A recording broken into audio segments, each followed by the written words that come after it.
word out to him, you say my name again, and he'll kill him.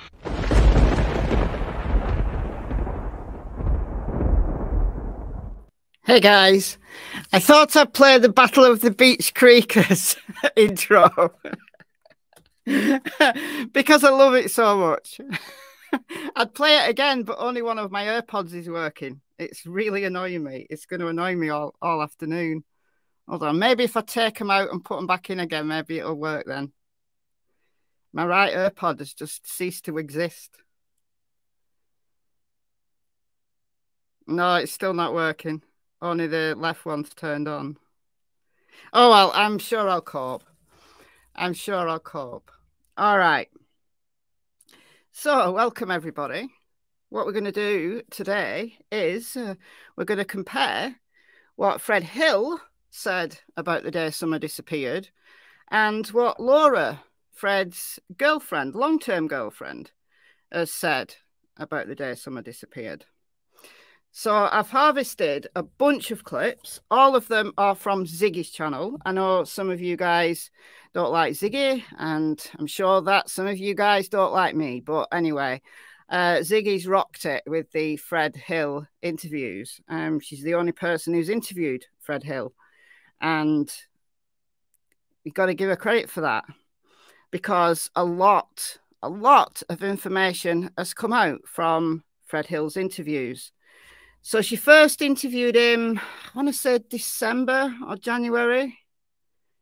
So was it December 2021 or January? I think it was early January 2022. So the Fred Hill clips, most of them are from that first set of interviews. Also, I've got a clip from him during his jailhouse calls. And then the Lora clips are from just the other night. Lora came on Ziggy's panel and a bunch of people asked her some really, really good questions about the timeline. So that was what inspired me to make this video. So when Ziggy interviewed Lora, and that's only very recently, she didn't go into as much detail about the timeline. So I've used the panel discussion for Laura's clips. So I've got a link to Ziggy's channel. Full credit for all of these clips go to Ziggy. I haven't put the individual videos that I got these clips from, because to be honest, the Fred Hill clips, I've had them for so long now, I can't remember which videos I got them from. I've just screen recorded them and had them saved, you know, for like a year and a half. So I'd have to go back and try and work out where each clip came from. So I've done the lazy thing and I've put a link to her channel. So yeah, please do go over and show Ziggy some respect for doing these interviews. I think they've been really, really useful. They're some of the most useful interviews, I think, of the case, honestly, because it's given us a whole different perspective on a bunch of things. So let's have a look who's in the house, first of all. And the clips together is about 15 minutes. So I've just kind of run them all together. I'm going to play them and stop them and talk about them and do a comparison. So there's a lot to talk about. I've just listened to it again just before I went live, because I did this a day or two back. I did it yesterday, actually. And like editing all the clips together doesn't get, I didn't have the chance to run them all through and listen to them all as a kind of a complete piece of work. And just listening to him back just like half an hour ago, there's things that I caught that I didn't catch the first time I listened to them, and I didn't catch when I was editing the video. So there's a lot in there to potentially unpack. Is it all really, really important to the disappearance of summer? Maybe not, but it's interesting how the kind of different people who've come out and spoken, what their remembrance is, what their recall is like. So it must have taken you forever. It didn't take me that long. It was a few hours. I think probably about, I don't know, 2 to 3 hours to actually edit them together. But I already had all the Fred clips, so it wasn't like I had to go and find all the clips. You know, if I had to go and find all the clips, then it would have been a long job. It really would have been a long job. It was about between 2 and 3 hours to do the actual editing and, you know, putting them in the right order. And I've put them in little categories about the, you know, the different people. So I've got a category for Dawn, a category for Andy, a category for, you know, Chad, Arnold. So anyway, all right, let's see who's in the house. Mike, hello. Interesting. If you have time, maybe touch on Don's latest chat with Voices. I assume you Voices Behind the Wall from last night. I did watch that. Watched it on the replay. I'm not going to talk about it in this video because it kind of doesn't fit. If he'd talked about the what Jodie Seward said about the dope house and taking his sons to dope houses when they were Summer's age, then I would have talked about it because there's more of a crossover. But it was mainly, for those who didn't see it, it was mainly about the CPS have kidnapped his boys. And he also talked a little bit about the DNA. There's a child that was found deceased in Carroll County. A child was found quite a few months ago now. And I remember talking about it when this first came to the streets of YouTube. And it can't possibly be Summer. That child can't possibly be Summer. So I don't really know why people have brought it up again, to be honest. I really don't know why people have brought it up again. Candalee, member for 15 months. Hope an arrest is coming soon. Don't we all? Don't we all? The reason why that child can't be Summer is because the medical examiner has said that that child died in 2017 and was at an age of between 4 and 7 years old. So obviously the age of the child fits Summer, but the year of death certainly does not. You know, even if Summer is deceased, she was only deceased in 2021 or since. So Summer was a baby in 2017, so it cannot possibly be Summer. So I don't really know why people are talking about it. But anyway, Don's apparently going to do some DNA or something. Anyway, all right. Hello, Rin, Holly, Guntersville Wood, Karen, Tommy, Burlington Park, Liplocked. Hello, hello. Jackie, I can never get your name right. I can never get your name right. I want Heart to Touch. Northwest Arizona. Hello, hello. Hello, Emily. What else have we got? Daily. Thunderhorse. Midwest Mimo. Amy. And a bunch of people. All right. We'll stop that. We'll stop that. Oh, wow. Oh, wow. The member things are putting on StreamYard now. Because these member posts, you know, it tells me that in this case, Amy Lou has been a member for 12 months. So thank you, thank you.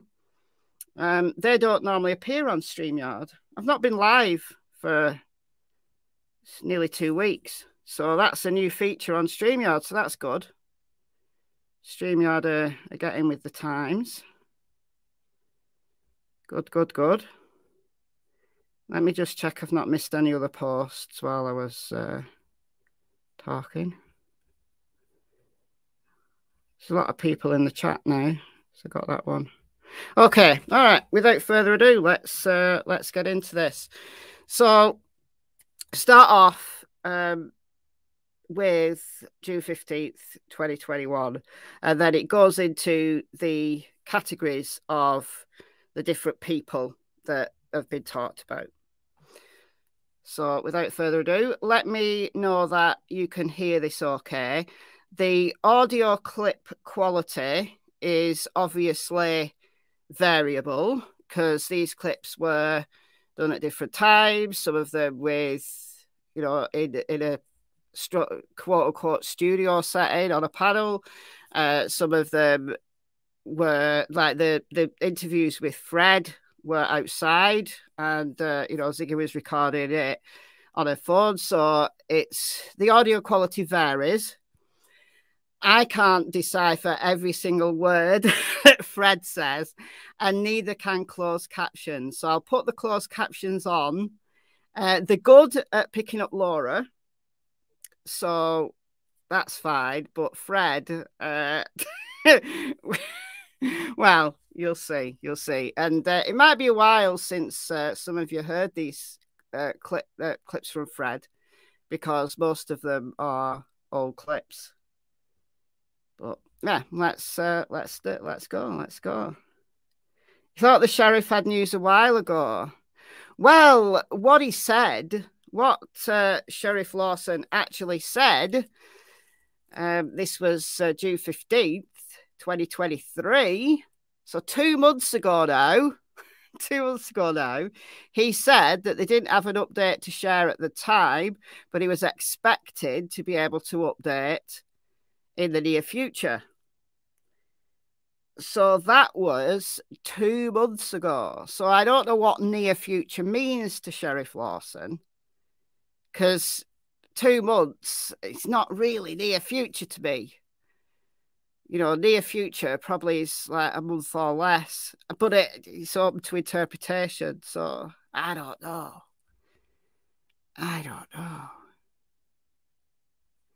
Just wondering, is Ziggy truthful? Well, these are Fred and Lora actually talking.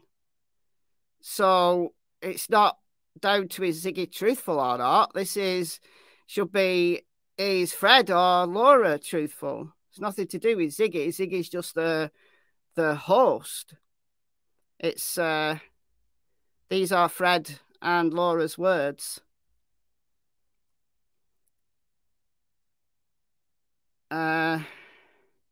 Ronnie's hiding. Maybe he is.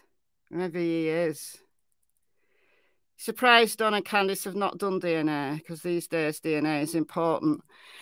Yeah, I mean, it's down to law enforcement to ask them for DNA. I'm surprised, actually, the TBI haven't. If they may have taken DNA samples in the early days, and Don's just forgotten. I mean, they should have Don's DNA on file anyway, because he's a felon. Don't they take DNA from felons? They take DNA these days in the UK. If you get arrested to take DNA, they take a swab. They don't wait till you're charged. They just take your DNA, like at the same time as your fingerprints. I remember my daughter got arrested when she was a teenager. She was only about 13. And she's a law-abiding citizen, right? She's a law-abiding citizen. She's only been arrested the once. Her and her friend were shoplifting out of Tesco, out of a supermarket. And they got arrested. And and I consented to the full works for her, because I wanted her to be scared, quite frankly. So she was fingerprinted. They took a DNA swab. They interviewed her, and then they let her go with a, don't do it again, slap on the wrist kind of thing. Stealing lipsticks from Tesco. Sadly, the crime of the century. But I wanted her to feel what it felt like, being in a cell on her own. and then taken out and interviewed and fingerprinted and DNA'd. I wanted the whole experience. So I agreed with the duty sergeant for them to do the full works on her. So yeah. Starkey Rottweilers, member for 12 months. Missed the start going back. You've not missed anything. Don't worry. We've not started yet. I've just been chatting. Yeah, I think so. I mean, research is variable about how effective it really is. Like if a kid is destined for a life of crime and they're really, you know, they've got into some deep stuff very early on, being fingerprinted and DNA'd, it's probably just par for the course and it's not going to change the trajectory of their life. But yeah, she's a law-abiding citizen now. And I don't know it's because of that experience or just because she realised she was very silly. Her and her friend were very silly. And thank you. Thank you for the $10 Australian. Thank you. Did I read the chat during the Lora interview? Probably not, no. Because I don't normally open the chat up. Because I watch everything on the replay, because these things generally happen live when I'm asleep. Like if I do actually catch a live, then I do read the chat. But when I'm on a replay, I don't generally open the chat, so no, I don't remember doing anyway. But anyway, without further ado, let's get into this. So Fred Hill and Lora White compared. Okay, let me know that the sound's okay. I wanted to talk about like the vehicle you guys were in that day. What were you guys driving that day? A yellow Nissan. A yellow Nissan. And did it have a trailer? Yes, it did. And so you guys said you had scraps and vehicles and stuff. Was it actually like whole vehicles on the back of the trailer, or was it just parts? Yes, it was a Ford Escort. A Ford Escort? The hatchback. Okay. It was bluish gray. Okay, a blue and gray Ford. Okay. Now, you were there that day when they were scrapping and pulling parts and loading cars. Who else was there that day? Just me and Fred. Where did they go when they left the junkyard? Well, usually we went to the grocery store and are Jamie's house, and then we went straight home. Is that on the day Summer went missing? Yeah, pretty much. We done the same thing every day. Jamie, who do you mean by Jamie? It's one of Fred's friends. It's not Jamie Killian, is it? No. Okay. Because that's one of What time did you get home, Lora? I'm sorry, Ziggy.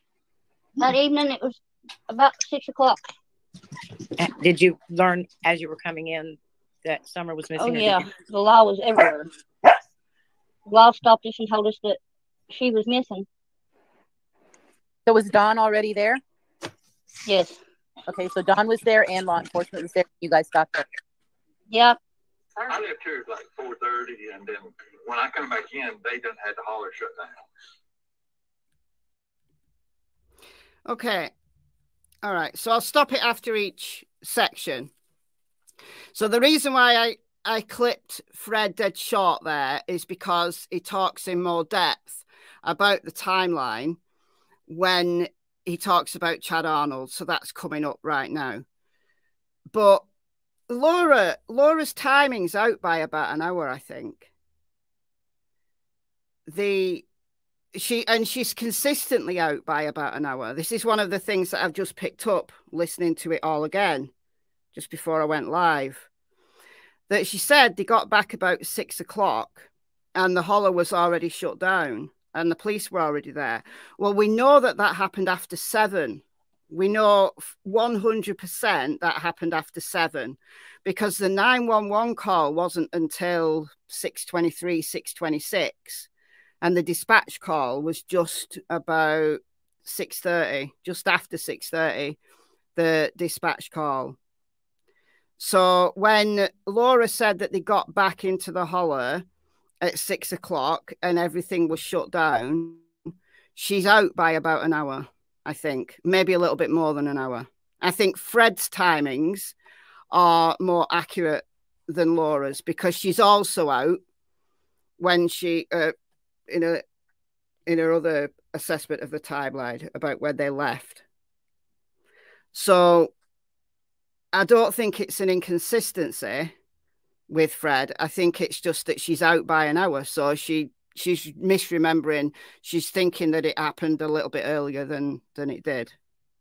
That's just obviously my opinion. But when you hear Fred talking, his timings make more sense in relation to the overall day. Daylight saving time. Well, I don't know whether that would make a difference. When do the clocks change in Tennessee? Because for us, they change in March and October. So I think they're the same within a week or two in Tennessee. What happened for 3 hours? Well, for 3 hours of what? 3 hours of Fred's time or the timeline, the Summer's timeline.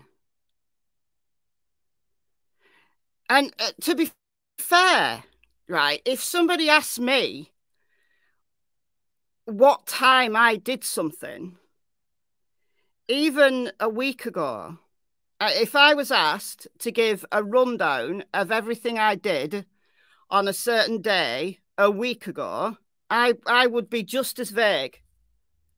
I know we've battered Candice for not knowing the timings of things, but think about it. It was just a normal day. Up until Summer actually disappeared, it was just a normal day. So would you constantly be looking at the time? No. So if you ask me what I did, let's say, I'm even having to look what day it is, rather than not even what time it is.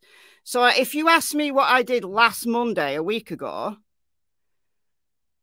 I would be able to give you roughly what I did, but I wouldn't be able to tell you the times. I'd be like, well, that was probably about 8 o'clock, or maybe that was closer to 9 o'clock.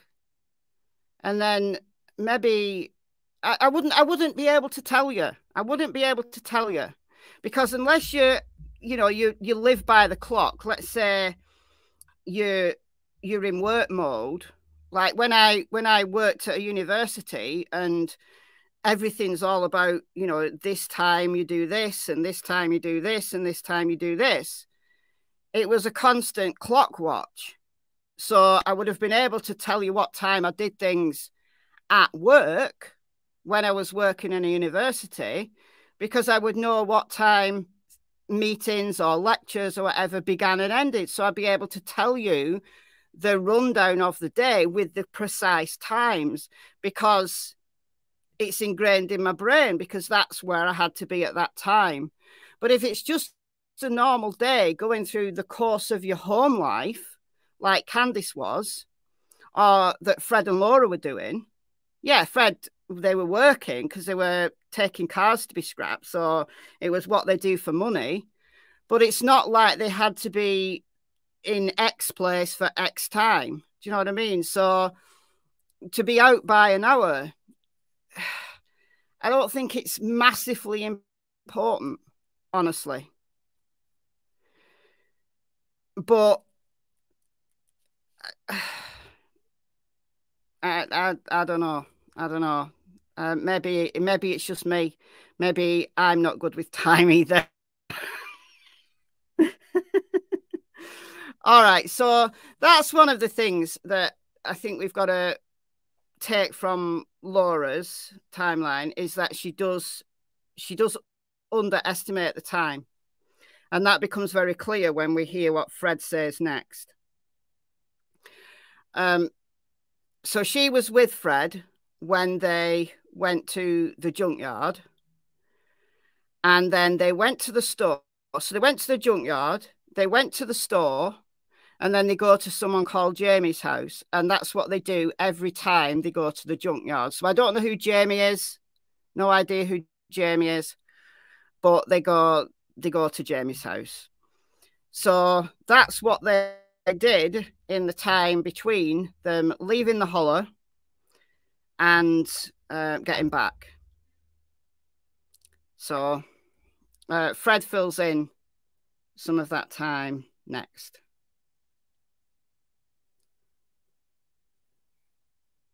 They know around what time, because the junkyard closes. At what time? 4:30 to 5-ish. Yeah, that's coming up next, I think. Okay, so this is about Chad. In my driveway, on my driveway before 911 call was made. Someone was? Candace was. So she did drive up the hall, or did she walk? She walked. She was walking from here. They said she walked off the driveway and walked straight down the hall. Okay. And I reported 911 call. But that's before she even called 911. She walked down here. You don't remember what time that was? All right, so he's going to talk about the time he left now. So this is in relation to Chad Arnold. Chad Arnold is the guy. So Fred doesn't name him in this clip, but we know now that it's Chad Arnold, who is Fred's friend. So after Fred and Lora had left, Chad was at Fred's and he saw Candice. Now, he says she was walking down the hollow, but I think that's been changed to she was driving and she got out and she was on his driveway. So that was sometime after Fred left. So it was when Chad was there and it was sometime after Fred left. So it would have been at the time that Candice was looking for Summer. We would assume that was the time she was looking for Summer. And she did say she went down the hollow as far as she could go. She went this way and that way, you know, and she did all the things when she was looking for Summer. And she said she saw Chad Arnold and another person. There was another person there, but she doesn't know who that person was. So we could speculate that was Cotton Simpson, although that would be just a massive speculation. Don says that Chad Arnold is a nice guy. Lora goes on to say in this little clip coming next that Chad's a nice guy, but how well do you really know anybody? All right. We don't know that justice is coming. We don't know that. We don't know who took Summer. We don't even know if she was taken. We don't know what happened to Summer Wells. We don't know. That's why we're here 2 years later. We don't know what happened to Summer Wells. Okay, let's carry on. So he starts talking about his timeline now. He was out at 3. I think it was probably about 4:30 when it goes up. Wow. She didn't call. Because where I was cars, if I wasn't there before 4 o'clock, they wouldn't take them. That was about 3:30 when I got loaded. That's when Andy come in around that time. So he said that they don't take them after 4. Let me just rewind that back a few seconds. It's not easy to hear it. Because where I was cars, if I wasn't there before 4 o'clock, they wouldn't take them. Yeah, so 4:30 when it goes up. Wow. She didn't call. Because where I was cars, if I wasn't there before 4 o'clock, they wouldn't take them. So something about if he's not there before 4 o'clock, they won't take him. I think he said. You're glad the captions pick him up. They don't catch you very much from Fred. They really don't. So he's basically saying that he had to be at the junkyard for 4 because they don't take him after 4. Candice was looking for Summer way before 6. I agree with you there, Patty. I agree with you. I've always said that Summer disappeared long before 6 o'clock. I think she was looking for somewhere probably a long time before she told Don. And I think that's why there's a big gap in the timeline, honestly. So Fred does say that they won't take the cars if you get there after 4. So he's basically time locked himself to be at the junkyard before 4. And that's a bit weird because he says 4:30 in a bit. So let's carry on. That was about 3:30 when I got loaded. That's when Andy come in around that time. Like I was loading it. Then we left and just went on to the store. That's about 4:30. Okay, right. So I think what he's saying is he left. So it's making sense. If he says Andy came in around 3:30. Now we talk about Andy in the next section, so I'll just table that for a second. So he was loading his truck when Andy came in, and then he went to the junkyard. He had to be at the junkyard for 4 because they don't take them, and if they get there after 4, and then he went on to the store at 4:30. So that follows Lora, what Lora said. Now we've got to remember that in these Fred interviews, Lora was there, at least for some of them. So she's already heard what Fred has said. So if they're both completely lying, which I don't believe they are, I think there are some things that Fred has exaggerated and has lied about. But I think in relation to the timeline, I think he's giving his honest, his truth. But if they were lying, they'd only need to say the story once and then remember it. But I think it's clear enough to know that this is actually what they did, right?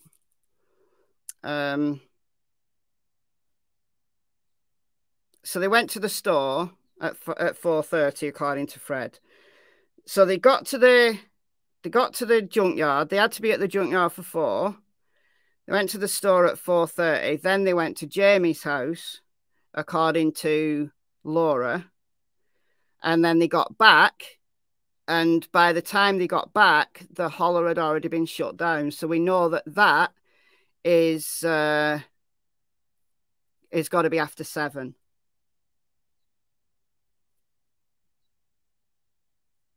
You think Candice was panic-stricken and that's why her time is off? Yeah, I agree with you.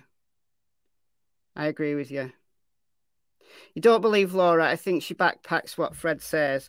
Well, this is the kind of thing that I'm saying, that Lora doesn't have to remember anything for herself, does she? Because if she was there when Ziggy talked to Fred the first time, all she's got to do is remember what Fred said the first time. It's not like these are police interrogations where they've separated them both, not given them chance to compare notes. That's not this. But I think it's just interesting that the story remains consistent over a time period. I think that's the most important thing, that times or events, they've not added in new events. Like Laura's not come along and added a bunch of new events that Fred didn't mention. She's not come along and said, well, no, we did this, this, and this. Fred was wrong. She's not done that, has she? She's remained consistent. Now, it could be a consistent lie. Yes, it could. But I think this is sufficiently detailed that there's no reason to lie about some of this. There's no reason to lie about being at the junkyard. And actually, it would be very easy for law enforcement to check these times out, wouldn't it? Because a junkyard is probably going to have a surveillance camera, at least at the entrance, I would imagine. because, you know, people go and rob junk. So I would imagine that there's a surveillance camera. And if they went to the store, then there's definitely going to be a surveillance camera at that store. So that's an easy alibi for law enforcement. You know, Fred, you know, they asked Fred and Lora, where were you between the times of X and Y? Well, they can say, well, we went to the junkyard and we got there for 4. So they just go and check the CCTV at the junkyard, and there they are on CCTV. And then they get to the store at 4:30. Well, there they are on surveillance at the store that they said they were at. So that's an easy win for law enforcement. Now, going to Jamie's house, well, unless Jamie has a Ring doorbell, law enforcement can't check that out. But they can absolutely check that they weren't somewhere different than the junkyard or the store. If it's a scrapyard, they have to have cameras. But it's been 2 years. Yeah, but surveillance cameras were pretty common things in shops and stuff and businesses 2 years ago. It's not like we're talking 10, 15 years ago when it wasn't quite as easy to set up a surveillance system as it is now. Need to question Jamie. I'm sure that law enforcement did, just to clarify the alibi. But if they needed to. What did they take to the junkyard? Did they take a car? Yeah, Lora said that they took a blue and grey Ford Escort. And I think Fred said that there was 2 vehicles because he said he went to 167 to load that other vehicle. So it indicates they might have loaded one and then loaded another. I don't know. But Lora actually described the vehicle. What's Jamie's last name? We don't know. She didn't say. The junkyard where I live has to have cameras for years. Okay. I mean, the ones round here do have cameras. Like I walked past one Scrappy. One of my dog walks. I walk past the Scrappy and I see his cameras.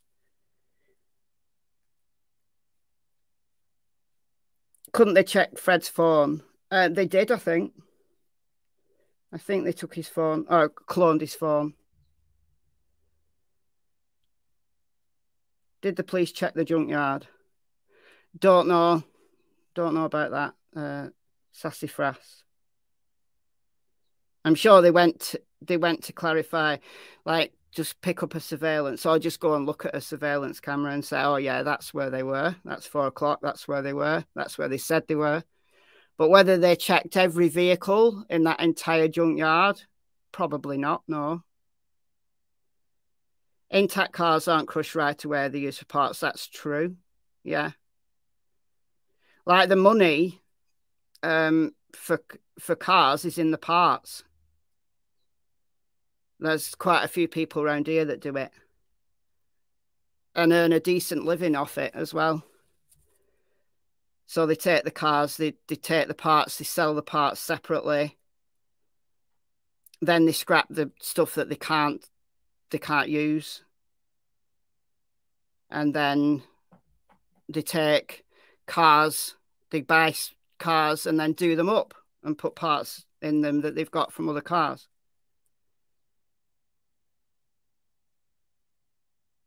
So it's a very common thing around here. There's a lot of scrappies and parts people around here. So I know exactly what job Fred does. And if you're good at it, there's decent money in it.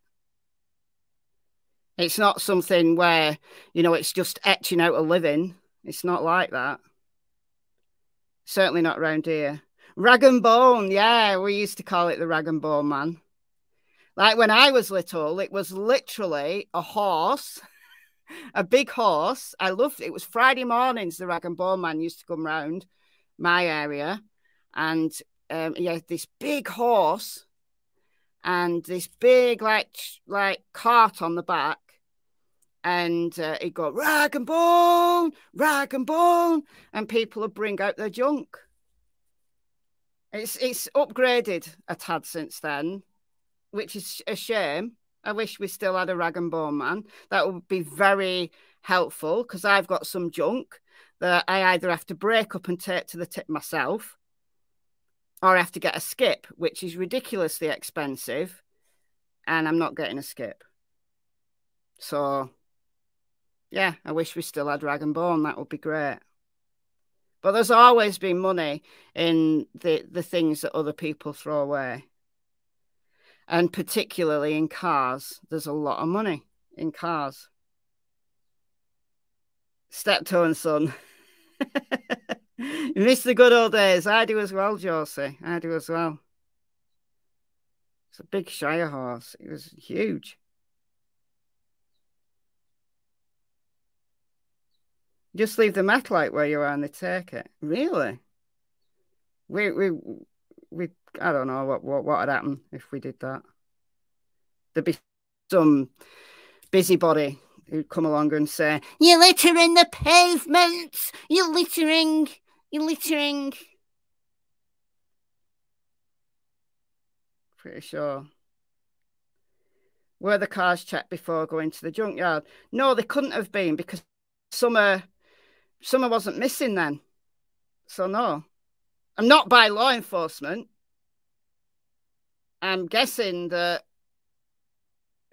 if a kid was hiding in one, once they started to load, let's say, for example, Summer crept into the back of one of Fred's vehicles and, I don't know, fell asleep, I'm sure once they started loading it, she'd have woken up and started crying, because it's pretty loud, like being loaded onto a trailer. I'm pretty sure she'd have woken up. Because that was one of my thoughts, you know, that maybe she got trapped in a car and had been taken to the junkyard accidentally. But I can't see it happening, honestly, because she'd have woken up. And if she didn't wake up at the time, if she'd slept through all of that, by the time she got to the junkyard and the noise of a scrapyard, she'd have woken up. And would have been, she's not a little baby, you can't move. You know, she'd have been hammering on the side of the car to let her out. Wonder if the cadaver dogs were taken there. Probably not, honestly. And to be honest, I think it's a real long shot that Summer ended up there. If she'd have ended up there accidentally,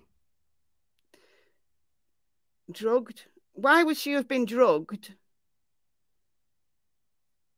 just to take her? I don't understand that. Because you've also, if she was drugged, how do you explain all the different scent alerts and the footprints around the area? What was that? The dogs picked up on Summer's scent on the road. The first stop was the shed. No, she wasn't. No, there was no scent alert near the shed. The dogs picked up on Summer's scent to the road. I'm not really sure. First the top was the shed. I'm wondering. That was Summer's. No, I'll show you.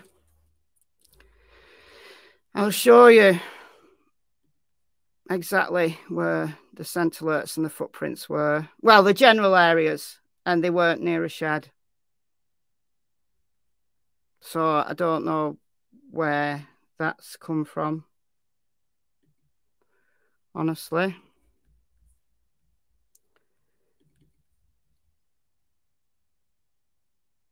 Hold on, I'm just loading up Google Earth. I'll just have to get out of this a second.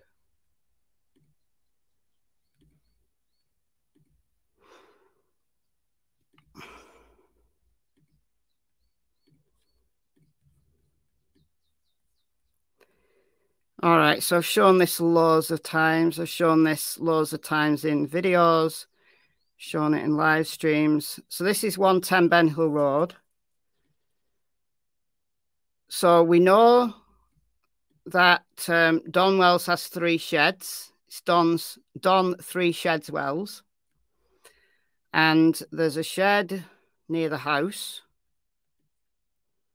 Don't know whether you can see it on here. Can't really see it on here. But there's a shed near the house, about there. There's a shed partway down the hill, which is more like a house, but it's hidden in the trees. I think it's somewhere there. Right there, I think. Or maybe there. But on that side. And that's actually the original 110. And then there's a shed down here on the what Don calls the bottom property. And there's no footprints near either of those sheds. Neither the 2 on the top or the 1 on the bottom. So the scent alerts. We know from Sheriff Lawson that dogs track some scent off the hill down onto Ben Hill Road. So the opposite side to this shed and the other shed of all the sheds. So some scent was tracked this way, not this way. So it doesn't matter whether it was down the dog trail around the driveway. It doesn't matter.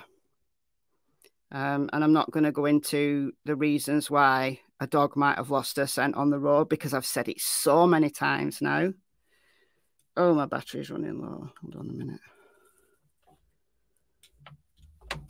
I've got to plug in.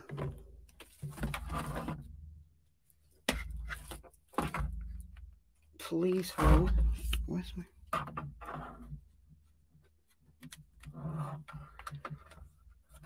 I'll plug it in at the wall.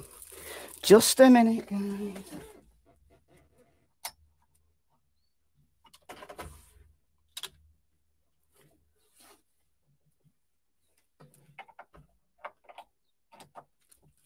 There we are. Are we done?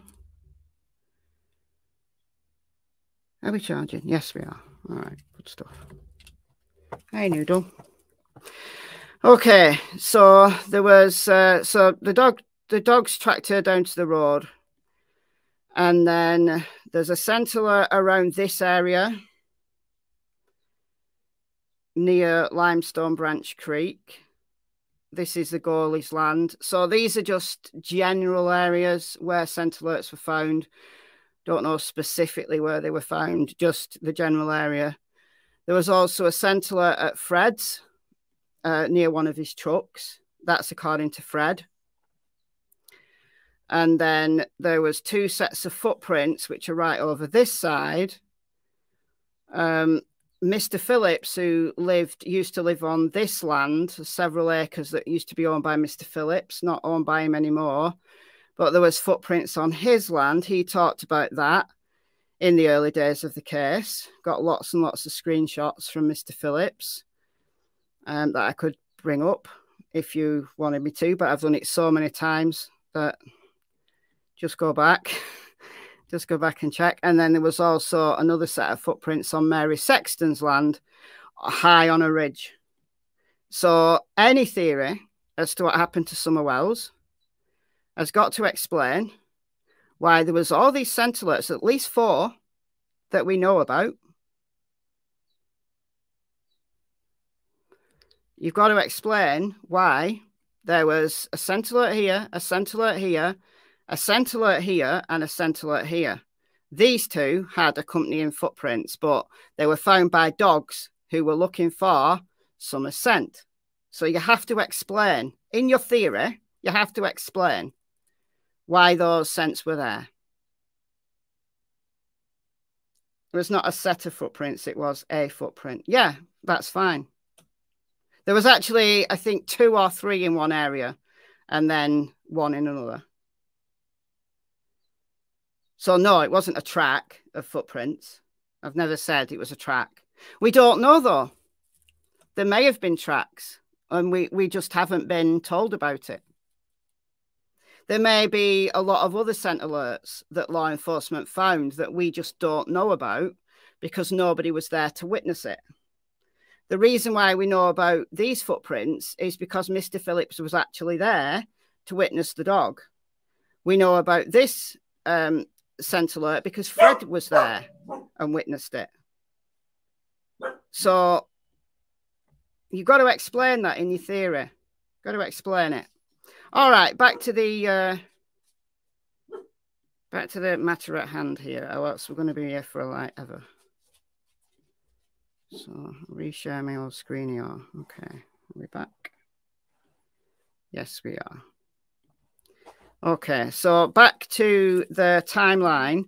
So where we're at is Fred's explaining where he went. While he was away, Chad Arnold was at his property and he saw Candice. So Chad Arnold saw Candice. Candice also said that she saw Chad Arnold. So that has been confirmed by either side, each party. What we need, what we absolutely need, is an interview with Chad Arnold. Now, Chad, of course, is perfectly within his rights. If he wants to stay away from social media, he's probably been very, very wise in staying away from social media. As long as he's spoken to law enforcement and law enforcement have got his whereabouts and have confirmed his whereabouts, then I'm happy with that. But I think one of the things that is missing from us doing this is what Chad Arnold's side is. But, yeah. So you think Summer went missing around 4:30 was the time that she came over? Yeah, it's some between. Because she didn't call till 6:30. I left here at like 4:30, and then when I come back in, they done had the holler shut down. Now he says he went at 4:30. Now he can't have done. I think he meant 3:30 because he was loading and leaving at 3:30 when he said Andy came in. And then when he came back, the holler was shut down. So all he knows is that she went missing during the time that he wasn't there.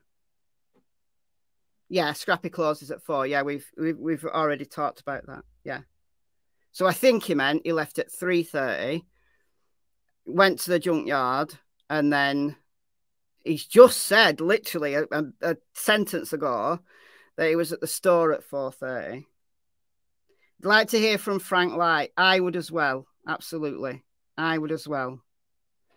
But yeah, you can't blame them. Kiko, you really can't, can you? Don't blame him for staying away. Yeah. Yeah, Andy was supposed to be at work until after 6. Yeah, I mean, apparently law enforcement have confirmed that Andy was at work. Do you know what I think that I've always thought is that they just got the wrong day, that they saw Andy the day before. Because Laura said that they'd been doing the same thing for several days. So if you're doing the same thing day in, day out for several days, it's very easy to get one detail on the wrong day.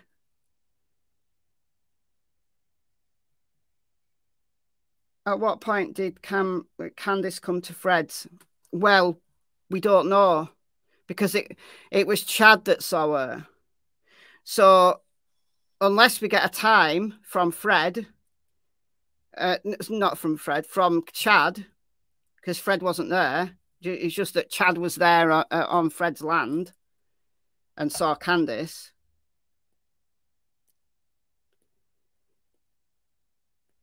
If you believe Fred, but that's the whole hour. Yeah, but I guess.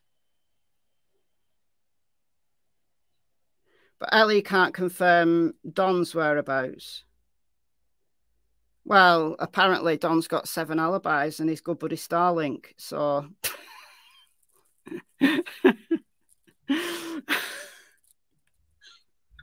I had to take him. I mean, they let me in. They had to move everything to let me in.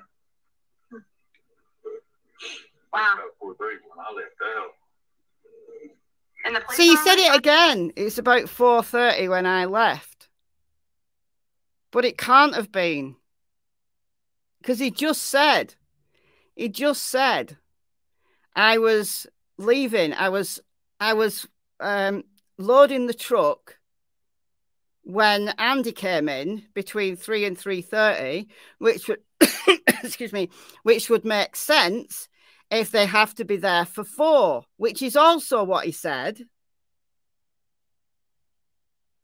Left for store at 4:30. So I think what he must be saying is what he said before, that he left at 3:30, got to the junkyard, and then was leaving for the store at 4:30, and he's getting himself twisted up between 3:30 and 4:30. He has his times mixed up, yeah. Because when you listen to the whole conversation, I mean, we can backtrack it a bit if you want. We'll backtrack it a bit. We'll listen to the whole thing again. Let me just find Chad Arnold. Right, let's listen to the whole thing again. Spotted in my driveway, on my driveway before 911 call was made. So Candice was spotted on his driveway before the 911 call was made. So we know the 911 call was 6:26. Summer was? Candace was. So she did drive up the hall, or did she walk? She walked. She was walking from here. They said she walked off the driveway and walked straight down the hall. Okay. And I reported 911 call. And the person he's talking about who saw Candice was Chad Arnold. We know that now. We didn't know that at the time. That's before she even called 911. She walked down here. You don't remember what time that was? It was after 3. I think it was probably about 4:30 when it goes up. Wow. She didn't call. So we said 4:30 there. Where how it goes, if I went there before 4 o'clock, they wouldn't take them. Right. So he said he had to be there for 4 o'clock because they won't take him. So he's having to be at the junkyard for 4 o'clock. So him saying he left at 4:30 can't be true. That was about 3:30 when I got loaded. That's when Andy came. Right. So it's about 3:30. That's when Andy came in. Wendy Sells. Thank you for becoming a member. Welcome to the Secret Agents Club.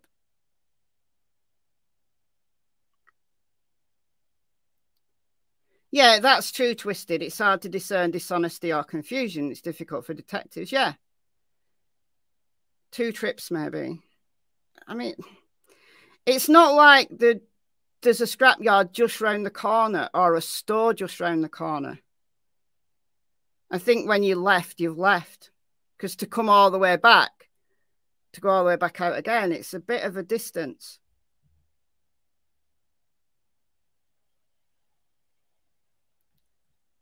I mean, around that time, like I was leaving, then we left. So I'm leaving. Just went on to the store at about 4:30. So once he left, he went on to the store at 4:30. So I think they were loading the truck when they saw Andy, allegedly. So that's at 3:30. They went to the junkyard, then they went to the store, and then that was 4:30. So I think the subsequent mentions of 4:30, I think, are just confusion. Because he's saying it all in the same sentence. So if you're lying, you're not going to lie in the same sentence, surely. So you think Summer went missing around 4:30 was the time that she came over? Yeah, it's some between. Because she didn't call till 6:30. I left here at like 4:30, and then when I come back in, they done had the holler shut. But he says 4:30 again. It can't be. But he's right. When they came back in, they had the holler shut down. I had to take him. I mean, they let me in. They had to move everything to let me in. Wow. About 4:30 when I left out. And the police were already. He said 4:30 again. 4:30 when I left out. Oh, I don't know. I don't know. Plan Lady. Thanks for becoming a member. Welcome to the Secret Agents Club. Did law enforcement check where Candice had a panic attack moment at the swimming hole? Yeah, they checked the swimming hole. The swimming hole's been checked, double checked, triple checked. Equisearch went to the swimming hole as well. So, yeah. already here? Is that what you're saying? No, well, it's here when I got back, you know. It was like 7 or something. Okay, yeah, that'd be perfect. That'd be about the right time. Which scrap place did they go to? Oh, Laura did say. I don't think I got it in this series of clips. I think it's the one in Churchill. If anybody can remember the name of it, we can look it up on the map. But I think it's the one in Churchill. So it's not just round the corner. It's a like fair drive. Like, I don't know, 15, 20-minute drive. So to go and drop the car and then come back, I mean, yes, you could. But then to come back and then just to go straight out to the store, I don't know, maybe.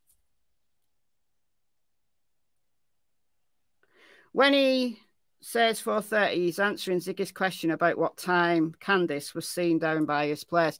Maybe that's true. Maybe Chad said, I got there about 4:30 and I saw Candice, and that's what he's remembering.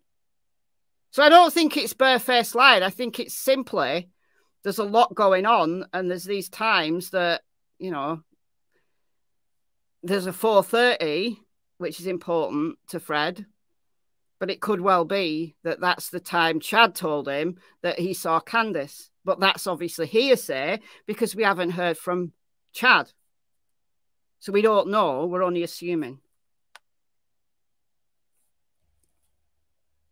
Because according to Candice, she only went out after 6. Jamie's auto disposal. Okay, thank you. Jamie's auto disposal. Thank you, Carla, for the $20. Maybe they took some along to the dump, if you know what I mean. Well,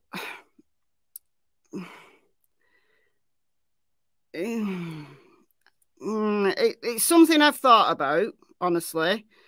But if you're taking a car to the scrappy and the scrappy will take that car apart, so the body's going to get discovered.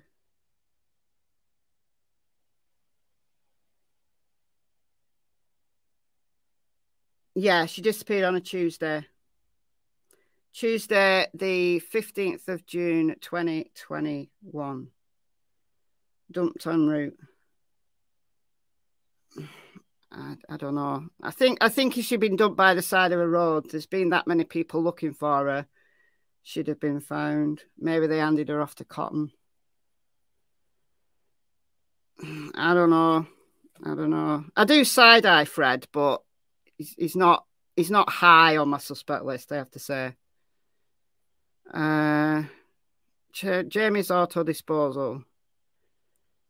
Now, what time's that? We'll do Church. We'll try Churchill, Tennessee.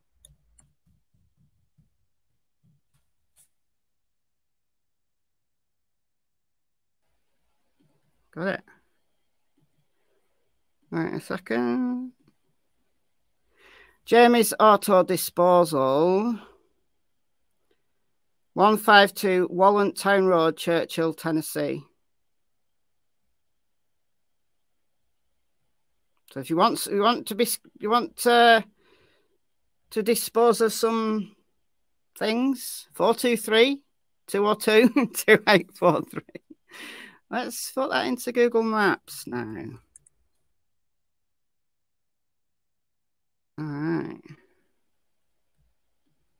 And we're going to do 110 Penhill Road.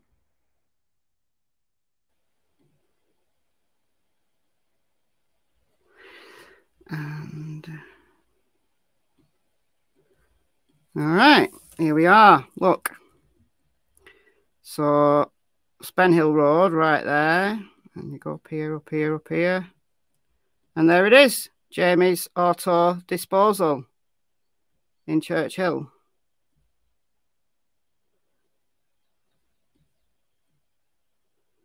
There it is.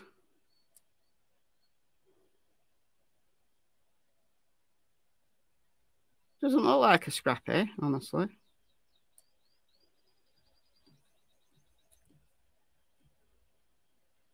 Oh well, that's the address I'm given here by Google. Oops, didn't mean to go down there.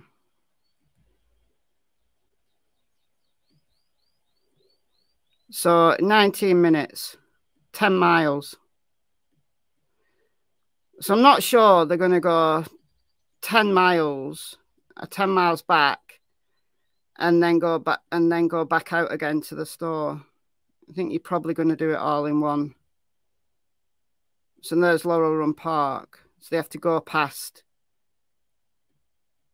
Laurel Run Park.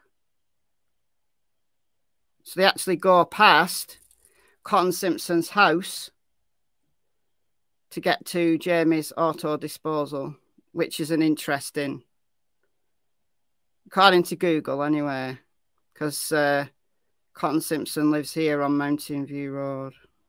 But here. Around here. That's where Cotton lives, around there. Interesting. Okay.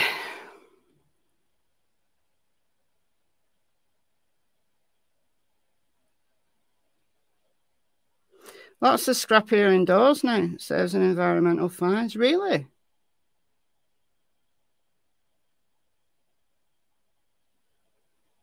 They're not around here. They're all outside. Do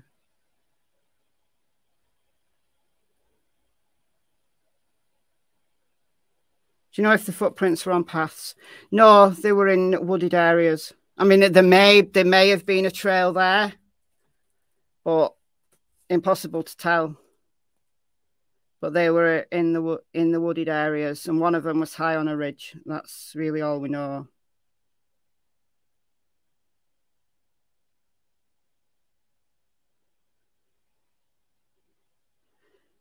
Department of Justice stats would suggest she would be located within a mile from her missing point, most likely much closer. Yeah, if she wandered away, but we do know that if kids wander away, they can get themselves much further than we would anticipate. All right, let's carry on. So when Candace says she saw Chad Arnold up there at your driveway, Chad Arnold wasn't there when you guys were there? No. Chad come in while we was gone. Okay, do you know if anyone else showed up when you guys were gone? Not that I know of. So Chad Arnold did show up while you were gone. And when you guys got home, was Chad Arnold still there? No. So he had left. How did you know he was there then? Just what you heard from Candace, or did Fred talk to him? He came the next day. He came in the next day. Oh, and he said he had been up there? Yeah, and then he seen Candace at the bottom of the driveway. How did Chad Arnold get up there when he would go up there? Did he drive? So Chad told Fred and Lora the next day that he'd seen Candace. So presumably that would have been, you know, they heard that Summer was missing and were talking about it the day after. Walk? Did he? He drove a Ford truck. What color was his truck? Blue. So since you know Chad so well, what is your impression of Chad? Chad's a good person. He just has a problem with drugs, just like the rest of us. Right. Okay. So Don also said that Chad was a likable person, but heavily into his meth. So doesn't mean anything, right? Doesn't mean anything. Because, you know, people that you wouldn't expect sometimes do horrible things. So that, you know, having a good character reference doesn't necessarily mean anything. But can't believe any of them. Yeah, it gets that way, doesn't it? But somewhere, surely there must be some truth somewhere. That's right, she answers quickly and confidently and has the ring of honesty. I have sped this up a little bit, so it's a little bit faster than... But she does. She answers straight away. Yeah, she doesn't have to think about it. She doesn't have to...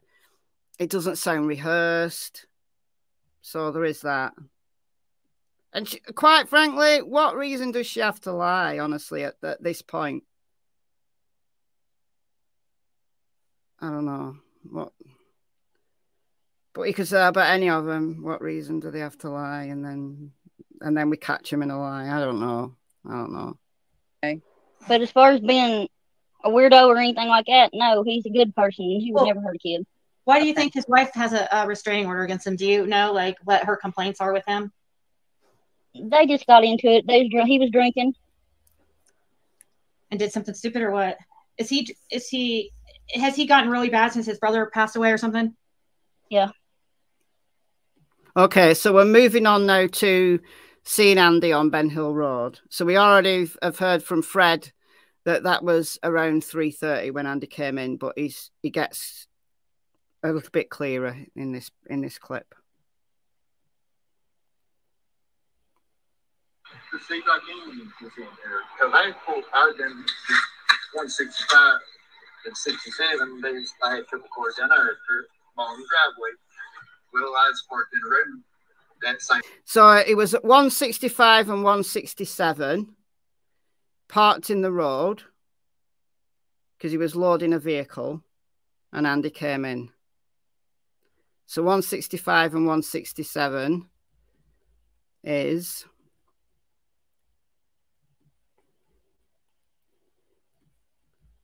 so there's 110, and then 165, 167 is here. And then they live at 207, which is down here. Now, Fred's dad owned this land before he died, 165, 167. And then his mother owned this land down here, 207. So Fred was parked in the road at 165, 167, because he keeps like a bunch of cars there. You see it on the drive-bys that there's numerous people have done. Scotty Skulls did a good drive-by, JLR's done a drive-by, and you see cars parked at the side of the road, and it's along here, and it's Fred's cars, right? So Fred's parked in the road at 165, 167, loading a car when he sees Andy coming in. Now, Andy lived here. That's Jodie Sue's cabin right there. At the time of Summer's disappearance, this is Polly's land, but Jodie Sue and Andy were living here. So it's quite a big property. It's a kind of a long, thin property. The cabin's there. The house is a little bit further up. So what was Andy doing coming down here when he lived there?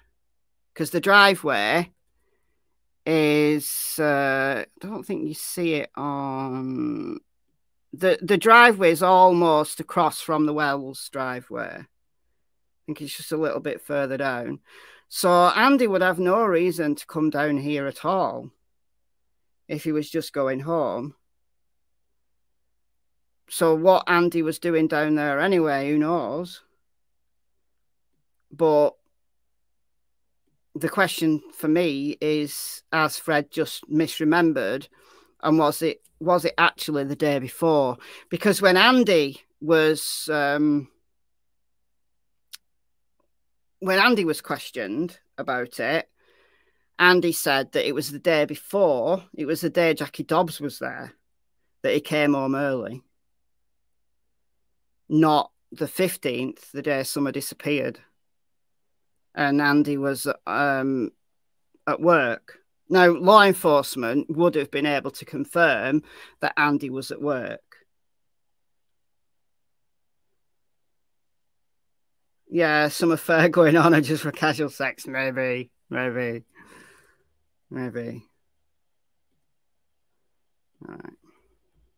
Same day, because I was 67 miles that day. And Andy come in about between 3 and 3:30 somewhere around there. And I had to pull out the road, let him by. But see, that truck. So Andy came in between 3 and 3:30 when Fred was loading up at 165, 167, and he had to move out the road to let him by. I had to pull out the road up here when I loaded one when that truck went in. And then it come back out and he said up there, that went likely is in the road. Instead of coming on down here and just, I pulled over her and stuff, and he just kept sitting. So I backed up and went down here and turned at this steep curve and went on down to 167 to load that other vehicle. All right, so So we had to turn. So Andy just kept sitting.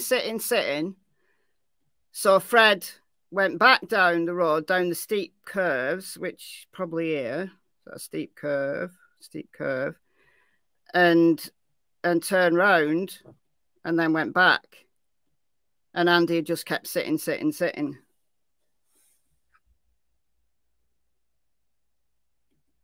weird, isn't it? And that truck didn't come out for a long time. I didn't even think about it at that time, you see. But Andy, he come in that little silver car. Andy went in. So Andy came in a silver car. Now, in a later clip, Andy said, no, not Andy said, Fred said that actually 3 vehicles came in.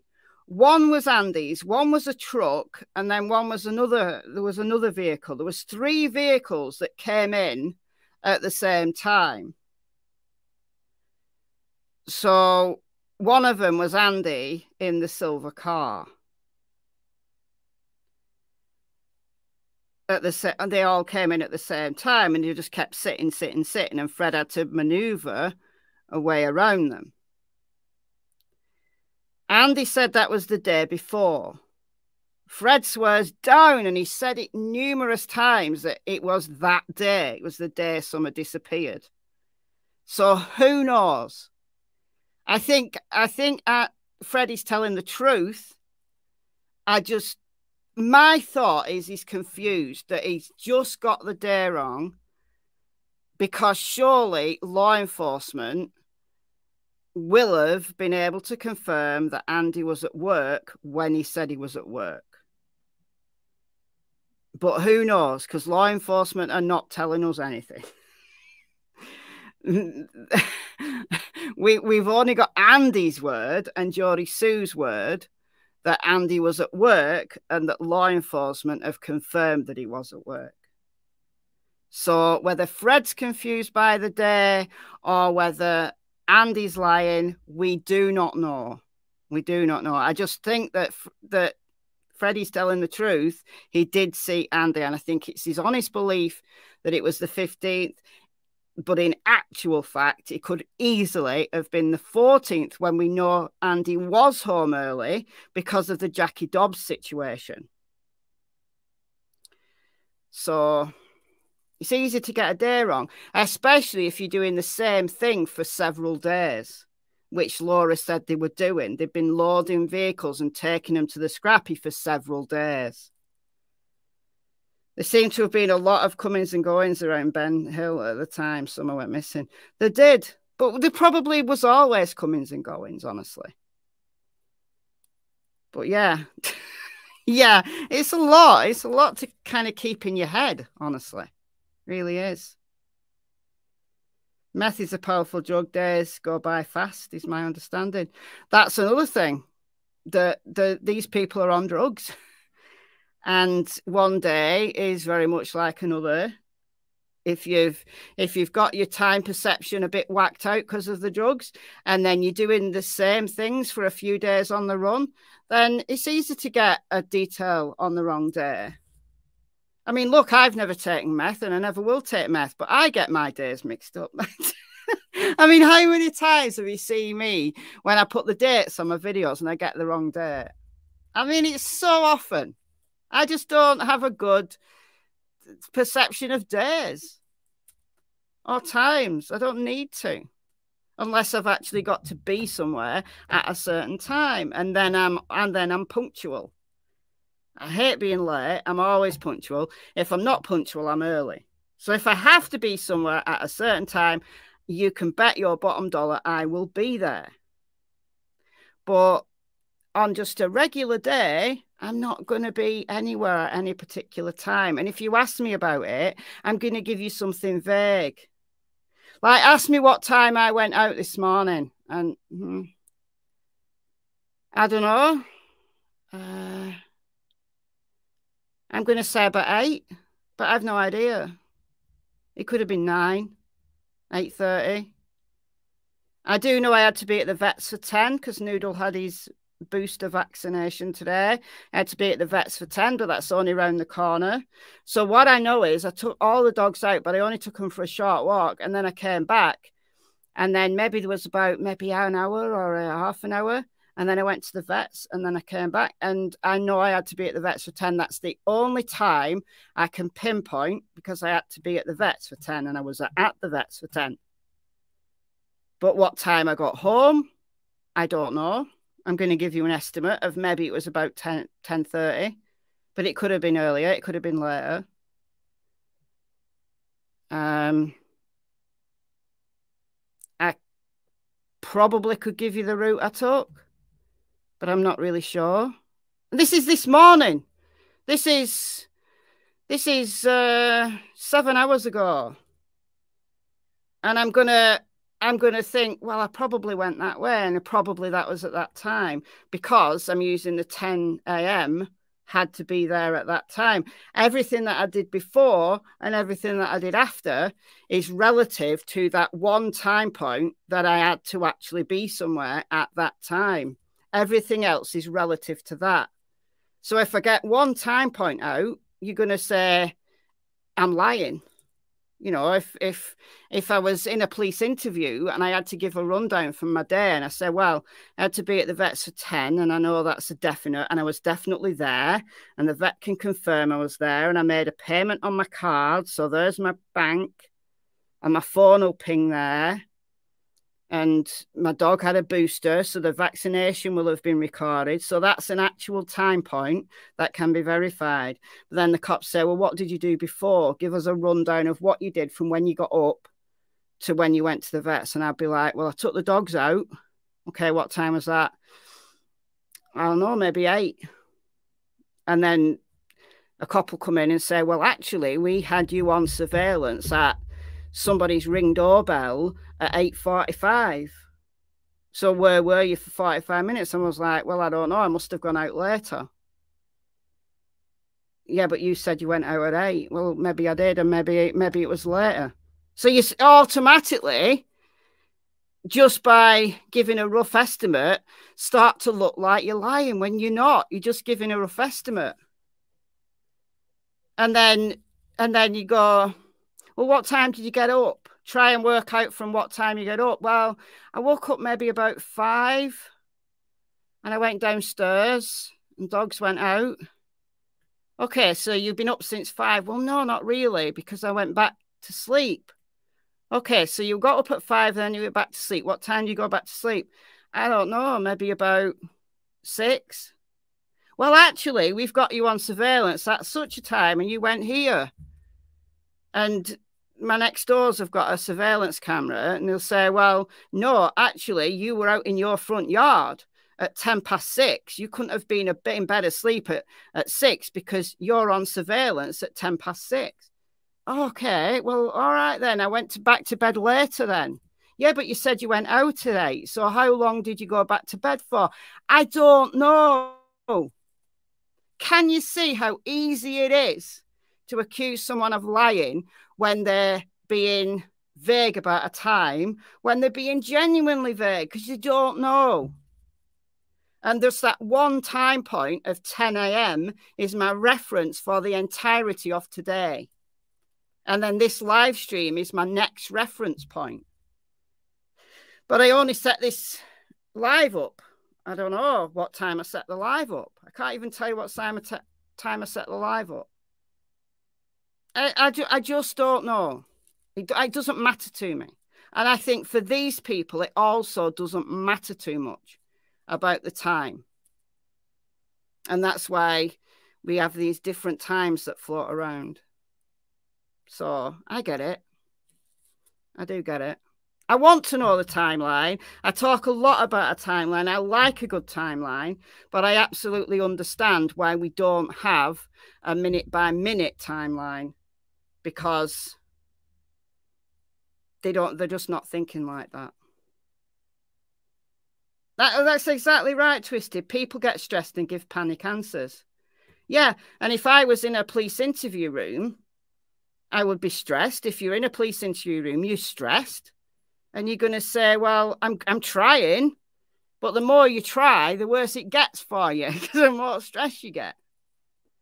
And then I'd probably fail a polygraph because I'm stressed. So, you know, things are getting really bad for me now because I'm failing a polygraph because I'm stressed and I don't know the answers. So I'm going to give an answer and then it's going to come up as a deceptive answer. It's just things are getting bad for me now. I'm going to get locked up for the next 20 years simply because I don't know what time I did stuff this morning. Anyway, let's carry on. Because Fred had to move the truck out of the road. Mm-hmm. So you guys had to move. You guys had to pull over. Yeah, he had to move the truck out of the way. So it would have been between like 12 o'clock and 2 o'clock then, about the time between that time frame that you would have seen him. Yeah, because we left that day about 2:30. See, now she's wrong by an hour. So she was wrong by an hour when she said that they were back for 6 and all the cops were there. She's wrong. She's an hour early. And she's an hour early here as well. Because Fred said that they were loading around 3:30, which makes sense if they had to be at the junkyard for 4. So Fred's times make sense. Whereas Laura's, she's out by an hour. And I don't know why she's out by an hour. It's the meth. Yeah, it is. Don't commit a crime, Michelle. I'll try not to commit a crime because I'm not going to be able to defend myself very well by saying I was here and then I was here and then I was here and then I was here and people believe me. Okay. So Now, remember, they closed at the junkyard at 4. Because he was saying 3 to 3:30. He was saying Might have been. Okay. So it could have been either from 2:30 like to dark 3:30. So it could have been. So basically, it could have been any time between 2:30 and 3:30. Yeah. As far as because see, Fred's saying 3 to 3:30, but I've also heard the 2:30 time. What was Andy driving? So she said it could have been. So whatever. So I think we can. There's an inconsistency, but I think it's an understandable inconsistency. Honestly. Driving that day, which I'm sure you've already answered. Sorry, a lot of these questions you've already answered, but yeah, a lot of people haven't heard it though, so it's nice to hear it. Andy was in a white truck that day, like a work truck. Either he was in a white truck or he was in that silver car. Yeah, he was in this. Well, according to Fred, he was in the silver car. So again, she's remembering a truck, but she's remembering a silver car. Well, according to Fred, Andy was in the silver car, but there was also a truck that came in at the same time.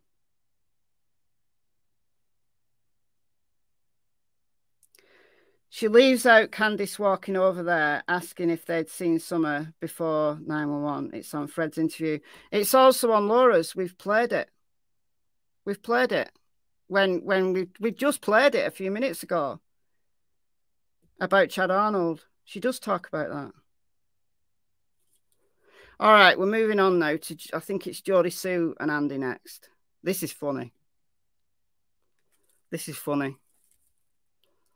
Because she says, like, if I talk to him, like, it's going to put her in danger. There were restraining orders already in place. She said she was... It's already been court and everything over it. That's why she moved out had to move out from down there because she got a restraining order and then that was where that was his aunt's house and stuff. They put her out. The third day had her like that. All right, so Jodie Sue had to move out. Yeah, it's Andy's mother's house, not his aunt's house. But yeah, so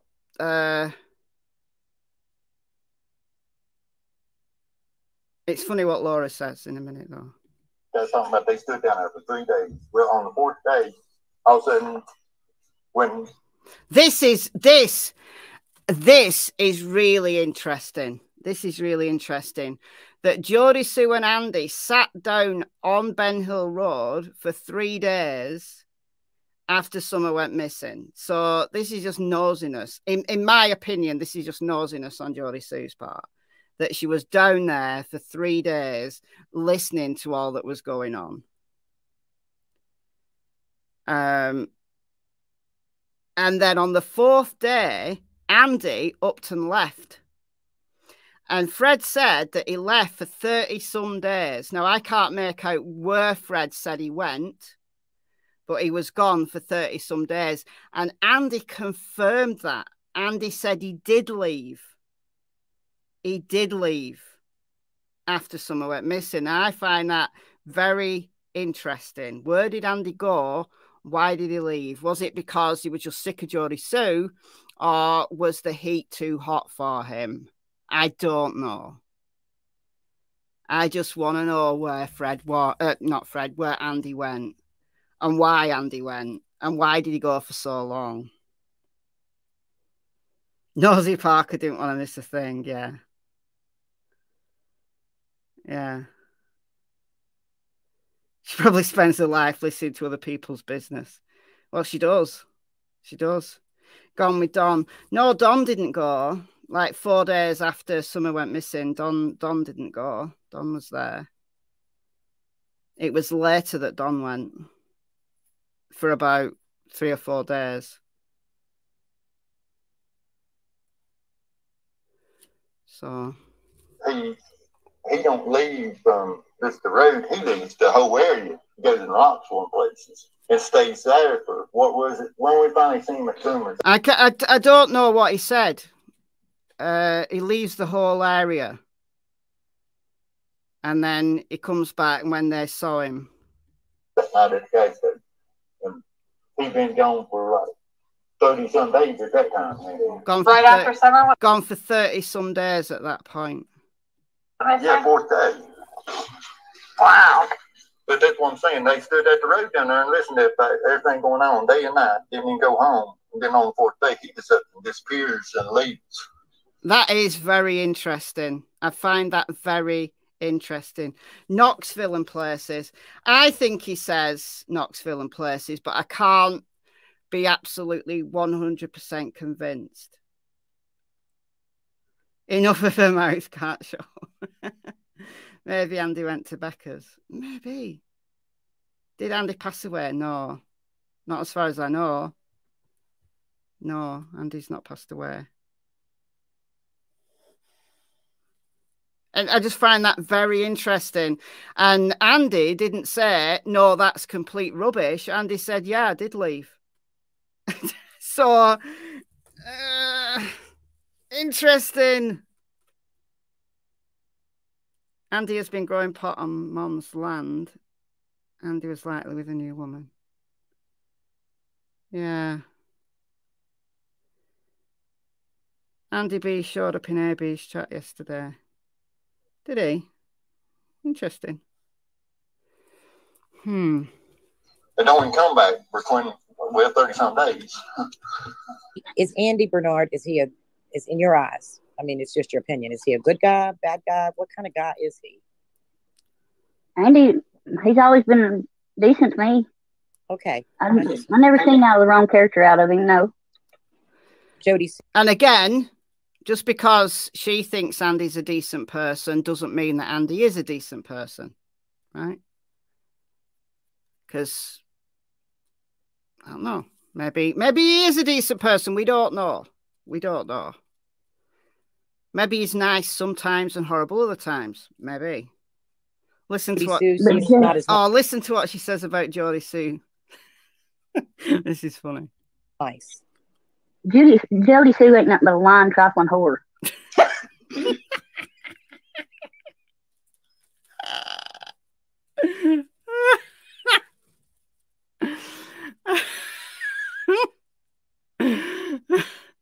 Oh my God.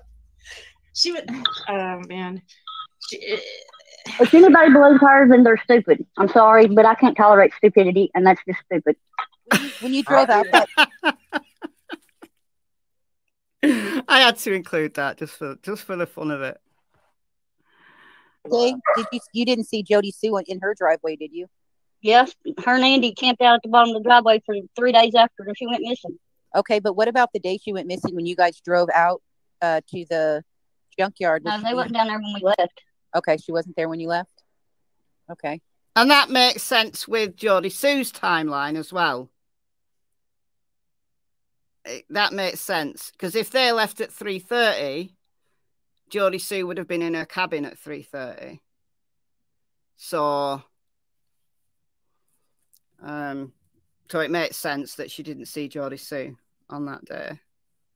Don't hold back. No, she doesn't, does she? Quite like her, actually. But when you got back, you saw her down there? Yeah, I don't think I was sitting down there. I can't remember. I didn't pay much attention to them. I don't like that girl.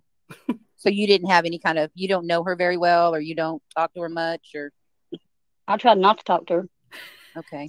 So you wouldn't know what kind of relationship that Jodie Sue and Candace had. Like, did you ever witness them going to each other's houses? No. Okay. And it makes sense that if Laura didn't really associate with either Candice or Jodie Sue, then she's not going to know what kind of relationship Candice and Jodie Sue had. That makes perfect sense, doesn't it? You don't know if they were friends or anything. Yeah, I don't think Fred knew either. No. All right, Dawn next. The way you acted that night, she was already dead. I mean, within 3 hours. I mean, everything he said was. So what? But were you there when Dawn? So we all know that Donna said that he went to Fred's on that night, and we know that Fred confirmed that. And according to Fred, Dawn was reacting as if she'd already died. Now, is that because Dawn was just so realistic that he knew that kids who have gone more than 3 hours, the chances of them turning up alive are increasingly more unlikely as the hours tick by? Or was it because he knew something? We can all debate that one. What Laura says here confirms the same. One came up to talk to Fred after Summer went missing. Yes. What did he say? He just, you mean the night that he went missing? She went missing? Yeah. Well, the first thing he said was that pretty much that when he knew that somebody kidnapped her, somebody took her, and asked if we seen anything. And then he went telling us that at least he knowed that when God come back or whatever in resurrection, that he would get to see her again.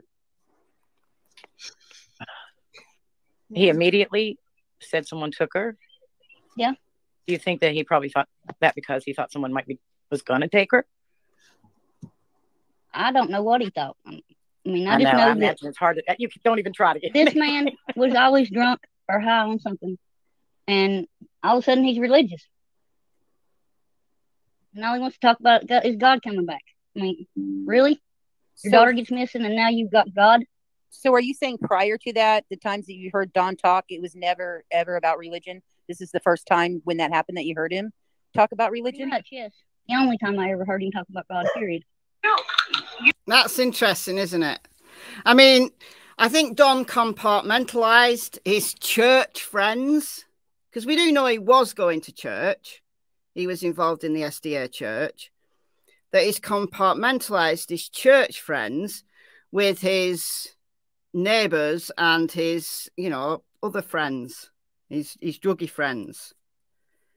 When Don spoke to the news in the early days, he would say, "Oh, I don't know my neighbours. I don't know anybody around here very well. We don't associate with them. We just have our good Christian friends from the church. We don't associate with this low life." So we know that's not true. As we've got to know Don over the last 2 years, we know that's point blank not true. But it's interesting to hear that Don wasn't preaching to his neighbours. He wasn't going around there preaching the Bible to his neighbours. It was very compartmentalized. And I don't necessarily think that it means Don knew she was dead. It is bizarre, though. It is bizarre, though, that you go there that soon. It is bizarre that you'd go there that soon. Surely you'd still have a whole lot of hope that your kid's going to be alive. 3 hours. I mean, you know, if she'd gone into the woods and got lost, she could easily have been missing longer than that and then recover her perfectly fine. You know, especially in the terrain, how thick it was, how thick the terrain was. You know, she didn't necessarily have to go that far to be in really thick terrain, and she could have easily have been recovered if she was found within the first few hours. So for Don to go there straight away, you know, straight away as he got home and he knew she'd gone, well, it is strange. I'm going to tell you. I've always thought that was odd. I don't know if it's a red flag. I just think it's odd that he went there that soon. And it makes me believe that maybe Don had been threatened. Maybe Don, you know, in saying that he had this premonition that something bad was going to happen to Summer, and he told Candice that, you know, she had to watch her, and he knew Summer's time was short. He even said that in one interview. He knew Summer's time was short, and that's why he was crying in a photo when he was holding Summer. I mean, that's alarming, that is. He's either this psychic person who can predict the future, or he knows something. And I don't know which it is. So, I don't know. It is odd, though. And obviously everybody, like the neighbours, thought it was odd. Fred and Lora thought it was odd at the time that he said that. So, and I do believe them. Because if a kid had gone missing in my area and they'd been gone for 3 hours, and that kid's dad came to my house and said, oh, well, it's all right, I'll see her in the resurrection, I'd be like, what are you talking about?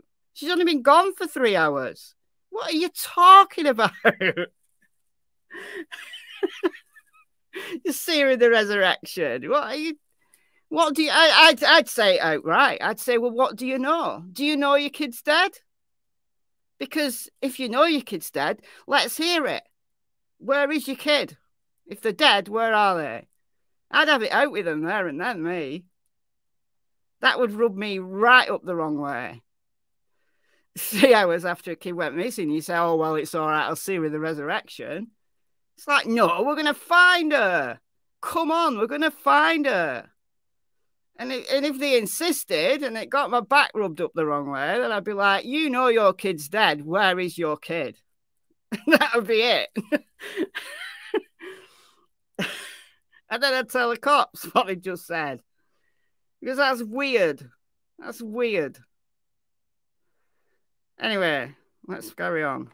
You know for sure that he was home that day. Oh, this is about Don in the morning. So Fred said that he saw Don in the morning. Now, maybe he did, maybe he didn't. I don't know. But, I don't know. Again, this is weird. I want to see on June 15th. Yeah, I see. What time do you know?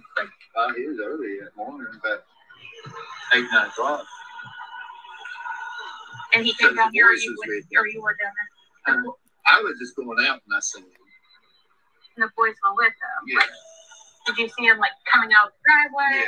Yeah, he was going in, actually. Oh, wow. Did you see Don that day, like Fred did? Like, earlier in the day? No, I wasn't with him when he seen me that morning. Okay, so Lora didn't see him, but Fred was out early and he saw Don coming back into that driveway with the boys. So I don't know. Again, maybe that was a different day. Because Don, like, Summer went missing on the Tuesday. So did he see them on the Sunday? Maybe he got the wrong day. Or I don't know. I don't know about that. And we don't get any help from Lora there because she wasn't there with Fred in the morning. So, all right. The final section now is Cotton Simpson.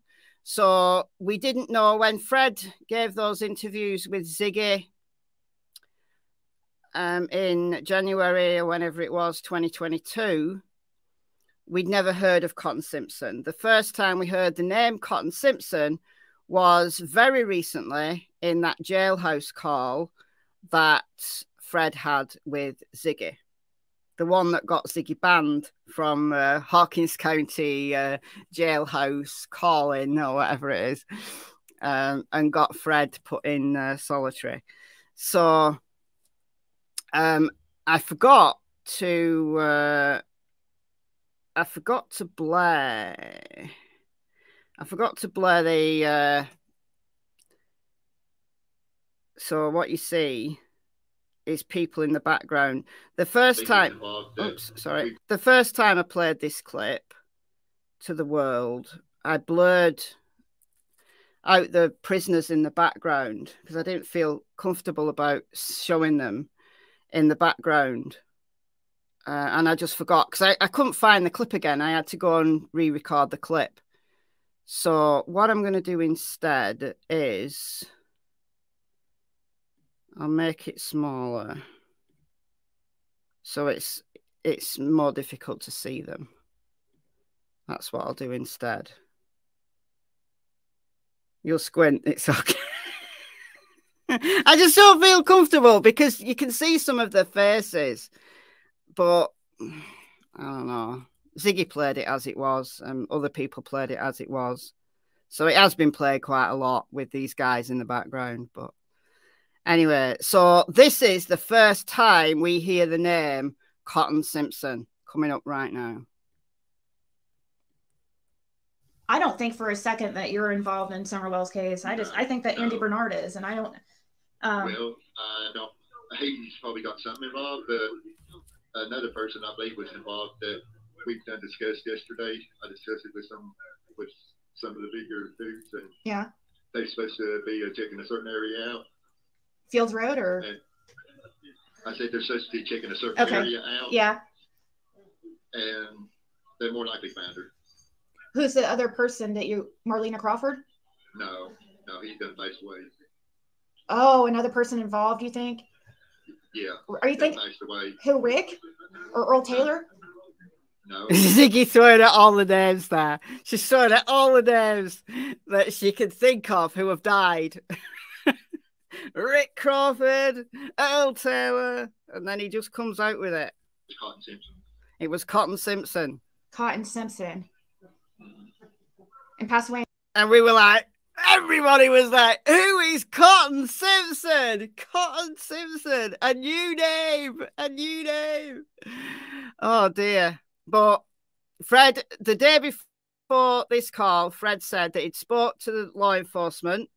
So obviously they've been questioning him about Summer, God knows what else. And he said that there's a specific area that they were going to check out. And he said they most probably find her. Well, they haven't found her. How well they've checked this place out, who knows? But it's in Laurel Run Park. And Laurel Run Park is 5 miles away from Ben Hill Road. Laurel Run Park is up here. Let me just get that away. Okay, this is Laurel Run Park. There. So that's like the parking area, but all this is Laurel Run Park, all this area. And Cotton Simpson's house backs onto, this is Cotton Simpson's house. I think that's the one. Yeah. Cotton Simpson's house backs onto Laurel Run Park, which is bizarre. Like, that's all Laurel Run Park. And Cotton Simpson's backyard's right there. So it's not like you have to go via the road, like along here and along here and along here and up here to the parking area. You just literally go out your back door, walk along, and you're in the park. So it's a credible It's a credible thing to say. But if the cops did check out this waterfall or this cave, well, they didn't find her, did they? Because this was weeks ago now.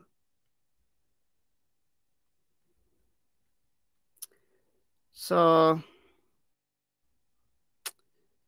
don't know. But as I've said many times now in videos, it's very easy to blame the dead man. Because sadly, Cotton Simpson died on the 14th of February of this year because he fell off a cliff. Oh, thank you, Ashley, for the $20.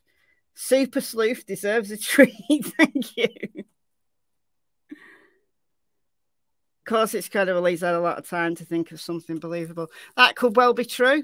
Could well be true. It's just interesting that you're going to blame the dead man and then just come along with this story. Why didn't you say this story earlier?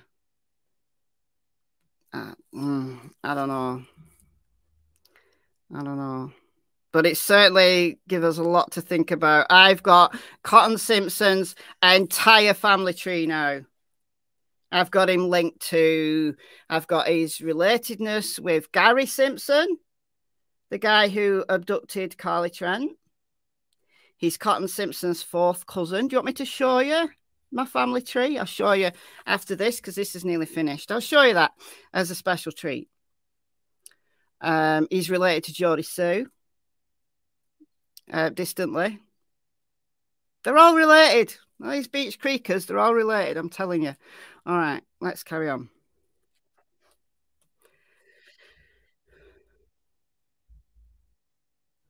So he jumped off a cliff on the backside of Laurel Run Park.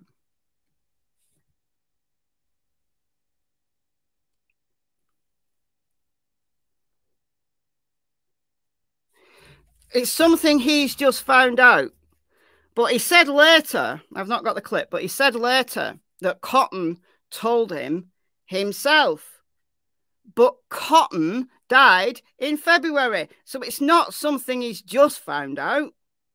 I can be cool with them being out of the timeline by an hour, but I can't be cool with them being out of a timeline by 6 months. Well, who really knows their fourth cousin unless you're married? That's true. That is absolutely true. I don't know any of my fourth cousins that come up in Ancestry.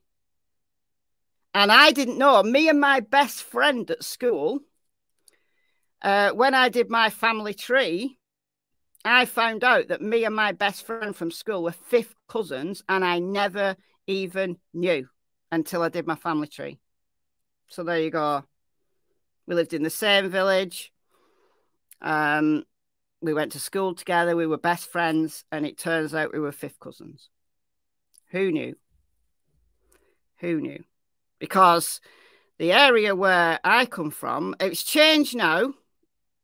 Because there's like lots of new people have come in. Jodie Sue would be up in arms about all the new developments, the new houses, the new estates that have come along in the last 20 years. It's all changed. So many new people now. But in the old days, the villages around where I live, very much like Beach Creek, like they're very kind of insular and everybody's related in some way, shape or form to everybody else. In some way, shape or form. Very cautious about outsiders. But it's all changed now. So yeah, it's highly likely that Cotton Simpson and Gary Simpson didn't even know that they were fourth cousins. And of course, both of them are dead now, so we don't know whether they knew each other or not. Why are they barking? Hold on a minute. Noodle! Please hold. I'm going to have to go and get my dogs in. Hold on. Please hold.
Should be playing Cotton Eye Joe. Yeah, I should.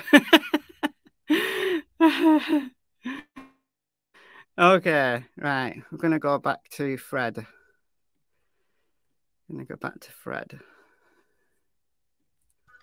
That I was questioned about, and he had mentioned a bunch of stuff to me that actually I didn't take seriously at first, but it's probably where she is. Oh my God, pushed off. You know, that's where it started out at first, is Laura Park. Isn't that where that waterfall thing is? Yes. Yep. Like the Sensibel tunnel. There's a hidden department in behind it. Is that where the Sensibel tunnel is? That's where they're trying to say her body is. Wow. I mean, Laura Run Park is quite big, and there's lots of caves and waterfalls, and so hopefully law enforcement have been there and checked the entire area out. Hopefully. You'd think that would be something that they could do. But it's a national park. It's not like you have to have special permission to go there and search it. So, you know, if you're in the area and you're into hiking and searching, obviously don't disturb any evidence, but go and have a look. By now, if I would lived in the area, I'd have searched every inch of that park by now. But she's somewhere, you know, she's somewhere. So, I don't know. If you're into foreheads, Fred's your dream man. That's funny. Yeah, there are caves and waterfalls all over there, yeah. Orange is the new black. The police have questioned you since you've been in there? Yes.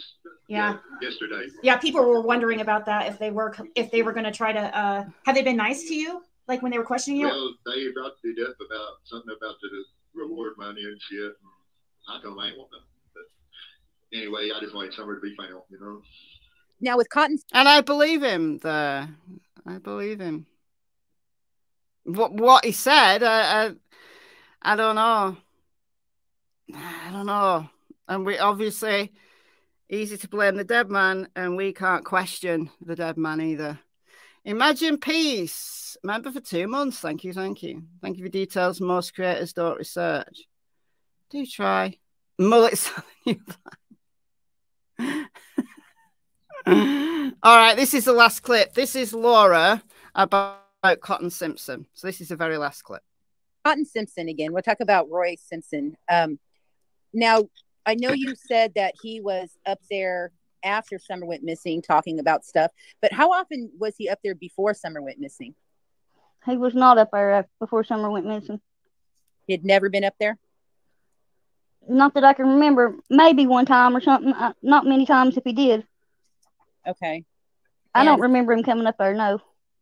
Okay. So Fred didn't start having communication with him until later? Is that what you're saying? Like they started talking, or like what type of relationship did they have?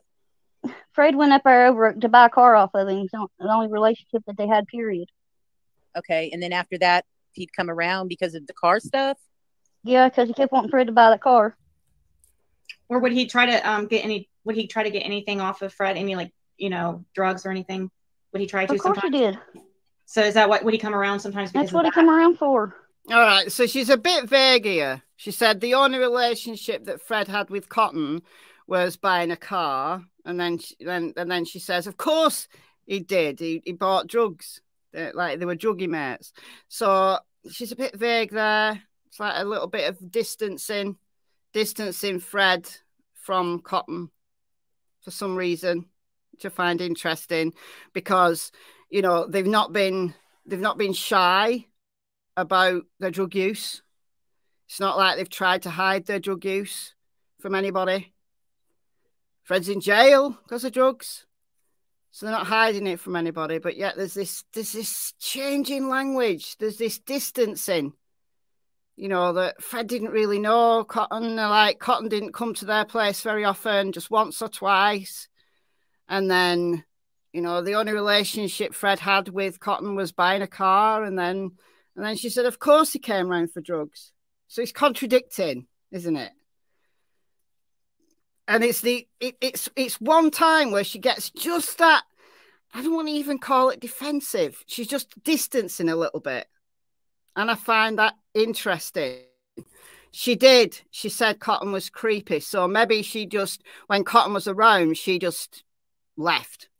She didn't like him. So she just left. And maybe that's what it is. That she didn't like Fred associating with Cotton. Maybe that's what it is. Okay, so it was always about drugs. Okay. It was all strictly a business relationship. That's all it was. Okay. They wasn't friends.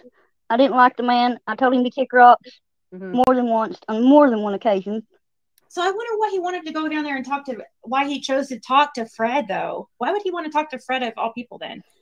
He just bragging. He's just a bragger. He was a dumbass. Really? You think he was he an alcoholic at that time? Cotton went right in the head. Okay. He had brain damage. So he wasn't right in the head. He had brain damage. And people did say that. To be fair, people did say that. People who are his... I'm going to get my ancestry up. Hold on a minute.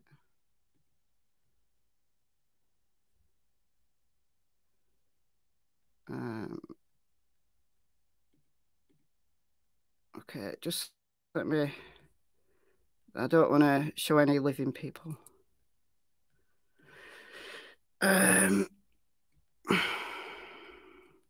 But I'll just get this set up before, because there's a few people that are living on this.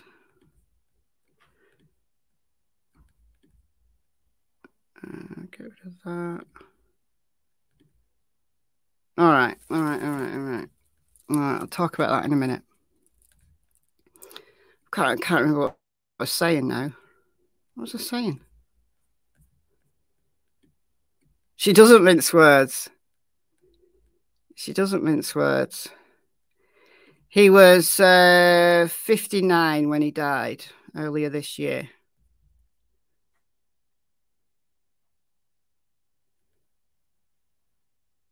So she just doesn't like the guy. Oh yeah, I know what I was saying. The people who knew Cotton, there's been several people who knew Cotton have come out and spoken. I had some little communication with somebody who was associated with Cotton when he was younger, and he was okay. He was a nice guy. He wouldn't hurt a child. But in the last few years of his life, things just went bad for him. He started drinking.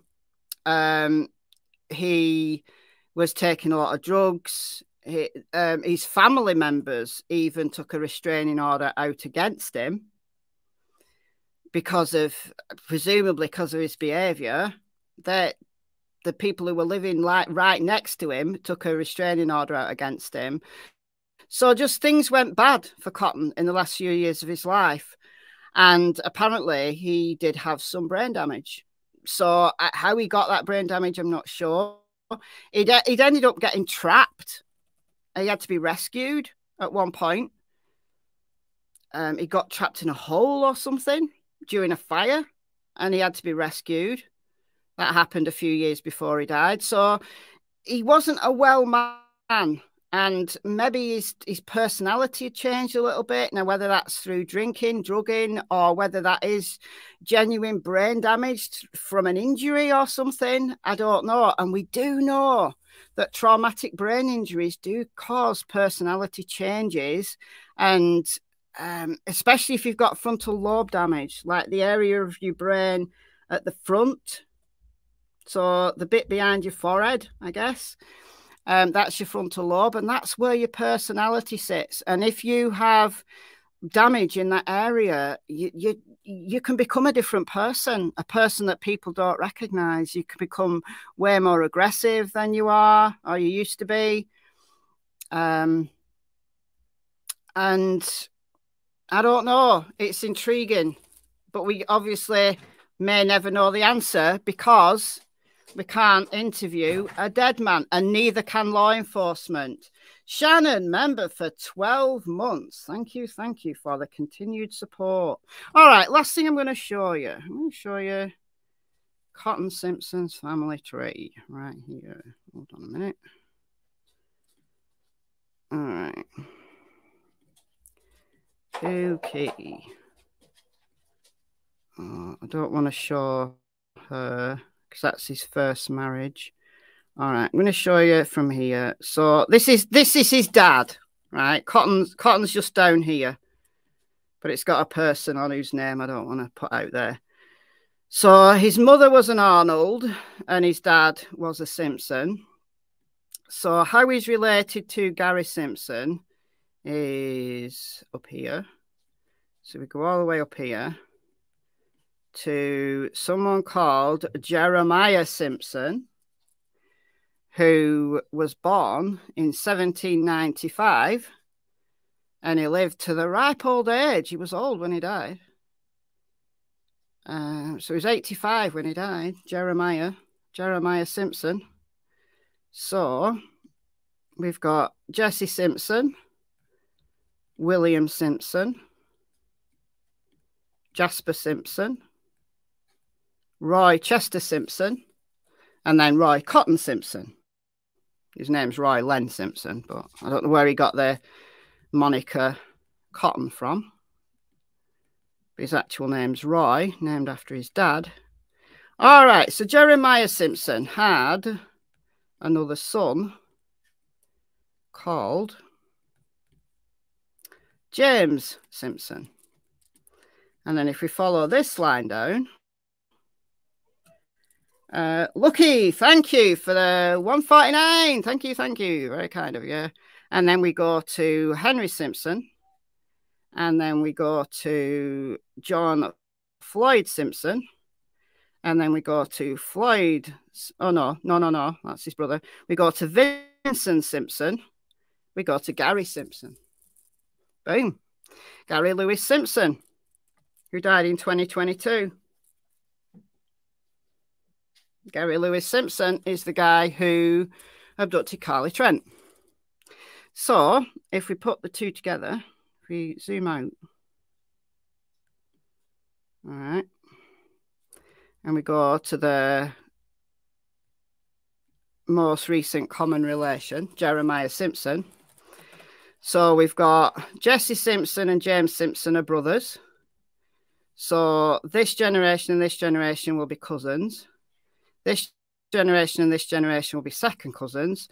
This generation and this generation will be third cousins. So that makes Gary Simpson and Roy Cotton Simpson fourth cousins. I thank you. Take a bow. That took me a while. To get that set of relationships. I got his tree back, and I've got his Simpson line back a long way now. And I could not find the connection between Gary Simpson and Cotton Simpson. And I had to start a whole new tree just for Gary Simpson, because there's so many Simpsons and a lot of them have the same names. And I had to start a whole new tree and then find a common relation and then adding Gary's to mine. So I could go even further back. Ancestry's giving me some suggestions there, but I've not gone any further back. I'm on to 1701 on Simpson. I've got the Arnolds back, way back. I'm currently trying to work out the relationship between Martha Arnold, who is Cotton Simpson's mother, and Chad Arnold. Again, it's I think I've got it, but I'm not. I'm going to have to double check some stuff because I'm not entirely confident because there's so many people with the same names. So I'm not going to show that just yet because I could be wrong, and I don't want to put stuff out there that's wrong. But yeah, Gary Simpson and Cotton Simpson has been checked and checked and checked. They are fourth cousins. So there you go. All right. And Roy Cotton Simpson's also Geordie Sue's fourth cousin or fifth cousin. Very distant as well, through the Cox line. No, maybe not through the Cox line. Can't remember. Because I've not followed that up. Huh. I can't remember now. Oh, there's also a Gold. We've got a relationship with the Golds. He's a cousin of William Gold, like distant cousin of William Gold as well, through Stenny Gold. If we go here.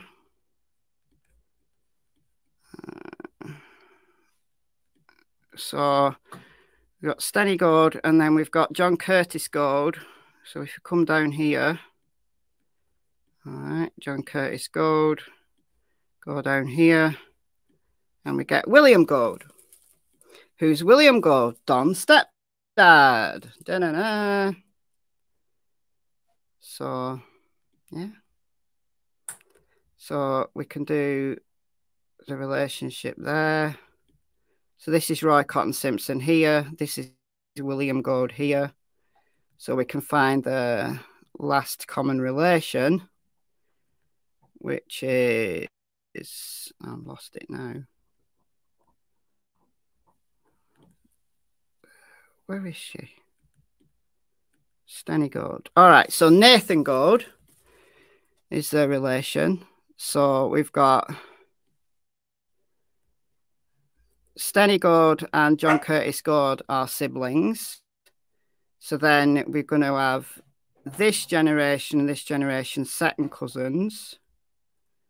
And then we've got William Gold is Roy Chester Simpson's second cousin. So William Gold and Cotton Simpson are second cousins once removed. So there you go. Boom. They're all related, guys. Does that mean anything? No. Except for family ties, family feuds. They run deep. They really run deep. And where you have communities like this that are very insular, then you just have to bear in mind that people will hold secrets. People will hold secrets for each other. People will be very wary of outsiders. And it was exactly the same round here until the new people started to come in 20 years ago, or maybe a bit more, maybe more like 30 years ago. It was exactly the same round here. So don't tell me I don't understand the culture around the Beech Creek area, because I absolutely do, because the villages around here, the towns around here, absolutely the same. There's still people in this very village, although it's a very different type of place than it was when I was a kid. There are still people around here, and if you cut that person, 20 of them bleed, 20 of them are going to come for you. All right, so just be careful. Careful who you piss off. It's exactly the same. It's exactly the same culture. It's exactly the same culture all over the world where you have tight-knit communities. That's what it is. It's just basic psychological processes that go on in the social psychology of these communities. It's the same all over the world. So, yeah. At some point, I will be able to have the entire family history of Beech Creek. I'll have them all connected. I've got all the Hills, the Bernards, the Crawfords. I've got them everybody's connected. Everybody who we talk about in the Summerwells case is in this family tree. Somewhere. Everybody's connected. Give me a name and I bet you I can connect them. The one I'm not entirely convinced about at the moment, as I said, is Chad Arnold. So he's the one I'm not going to show. But I've got the Crawfords in there. I've got Andy's family in there. I've got Jodie Sue's family in there. I've got Fred's family. I've got them all. Cotton's family. I've got all the Simpsons. I've got everything. The amount of time that it's taken me to do this is astonishing. Now, Lawson, no, I can't find a connection. This is another situation where I had to start a whole new tree for the Lawsons. So that was my Gary Simpson family tree that I had to start. I've got Don's family. That's my own. And I've got Ronnie Lawson's family. And I had to start a new tree for the Lawsons because I can't fit them in. I cannot fit them in to the Beach Creekers. I can't fit them in. Now, will I ever be able to fit them in? Maybe. Maybe I just need to do new work. Because there are lots of Lawsons around Beach Creek. I'd be surprised if there wasn't a relationship between these Beach Creekers that we all talk about and the Lawson family. But the relationship between any one of them and Ronnie Lawson is going to be distant, very distant. And it's absolutely 100%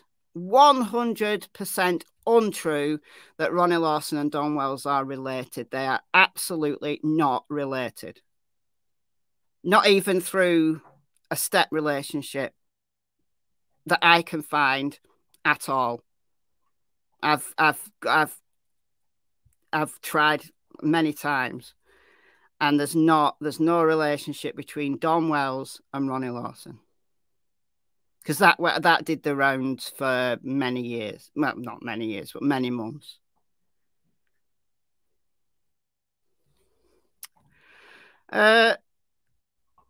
Did the Gourds want 110 Ben Hill back? Yes, they did. Right. So Mary Sexton. Let's go back down here. Okay, so Mary Sexton, who lives, well, she doesn't live anywhere now because she died last year, but she was a very old lady. But her land is here, in this area, and her maiden name was Gold. She was Mary Gold, and she was William Gold's sister. So this was William Gold's place. And Mary Gold lived right here, just up this cutting. Just a very short walk. And apparently the Golds did want 110 back. This is via Don, so if you choose to believe this or not, but apparently Don's mother, before she died, promised the land at 110, so 11.2 acres, to Mary Gold's family when she died. And then she ended up leaving it to Don. So there's always been bad feeling between Mary Gold and her offspring and Don Wells because of the promising that Karen did of the land to the Golds. She promised to give it back to them and then didn't. Wonder how Don's mother met Mr. Gold. I think it was through work.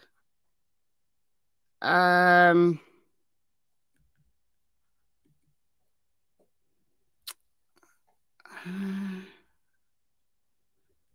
on a minute.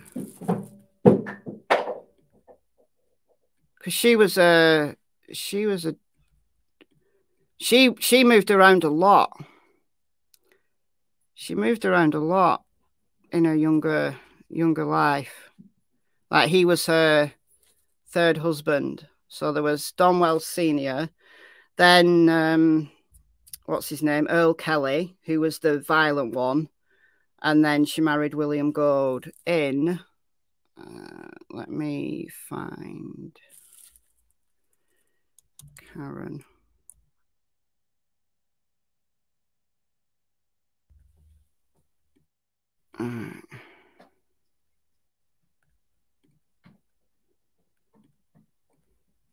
Oh, it's not in this tree. It's in the other one.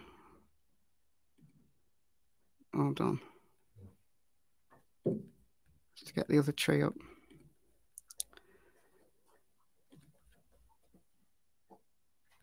All right. So I've got a lot of living people here. I don't want to put on.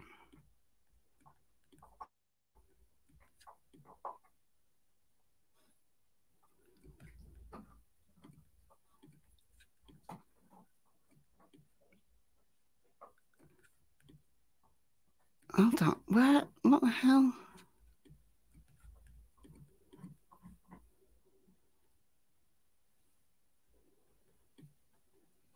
Which tree have I got them in?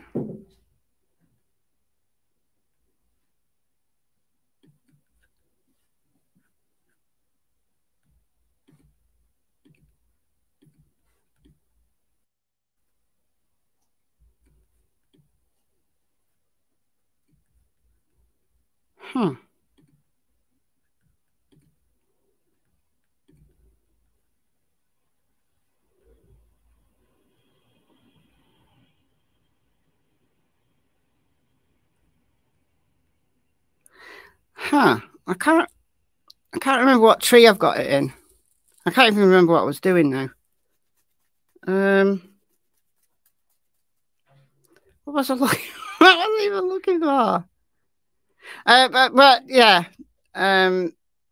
Karen's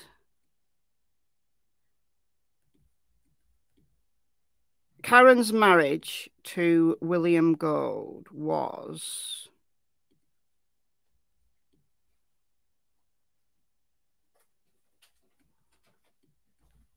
Hold on.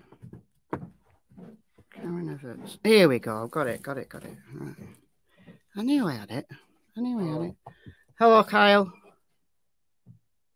Here we go. All right. So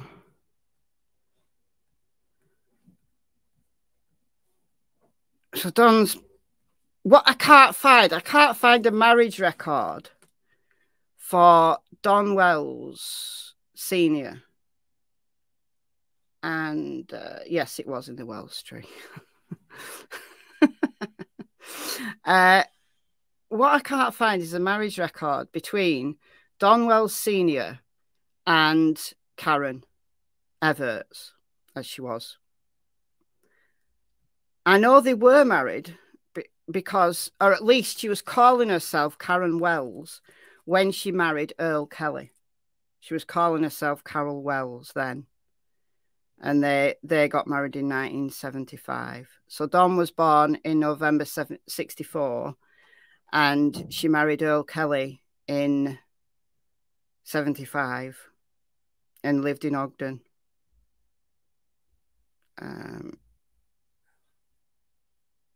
That's wrong.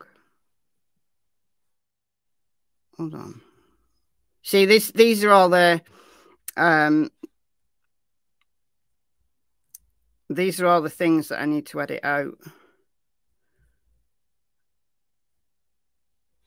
This is why I don't show my family trees very often, because the stuff that I need to edit out.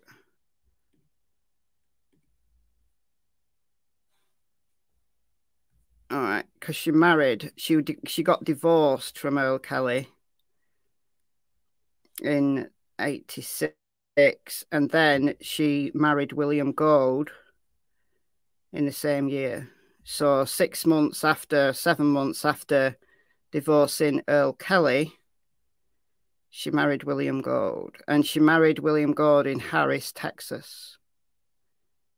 So she's moved around a lot. I need to get that out. How do I get that out?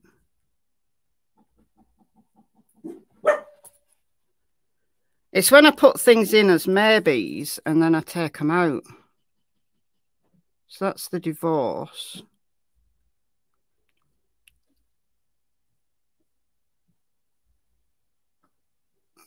I don't know why that's coming as a marriage. I don't get it. Anyway, she was married to Earl Kelly for a few years. She got divorced, and then later the same year, she married William Gord. And how they met, I don't know. But they met in Texas. So she's lived all over. She's originally from Utah. She lived in California. She lived in Texas. What William Gord was doing in Texas, I've got no idea. And then she moved to Tennessee. But she went backwards and forwards to Utah.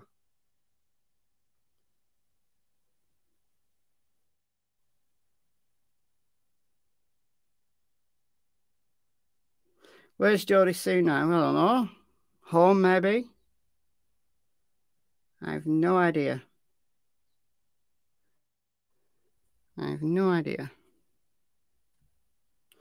Don was born in Florida. Yes, he was. So they also lived in Florida. Yeah, Don was born in Florida. So Florida is another state where they've got associations.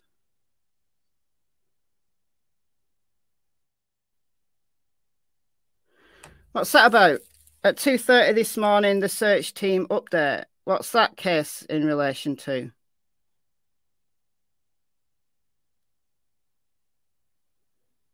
Tampa area, correct. Let me see. Because some states don't have very good birth records, which is so annoying. Like Tennessee doesn't have good birth records. So what's my source there?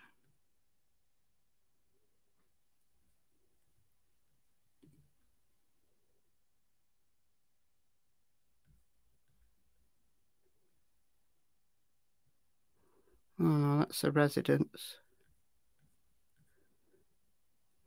So I don't know the town he was born in.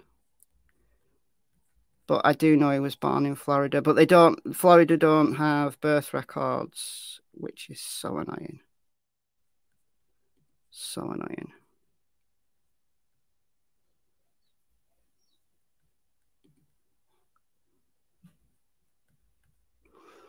But he married, fun fact, he married Pam in Florida.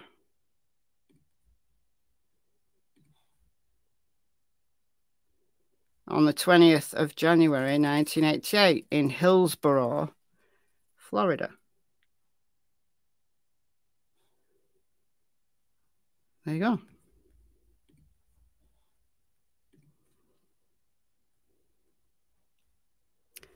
So these people get around. These people get around quite a bit.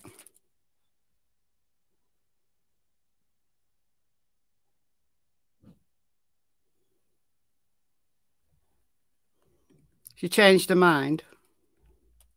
Maybe she did. Maybe she did change her mind.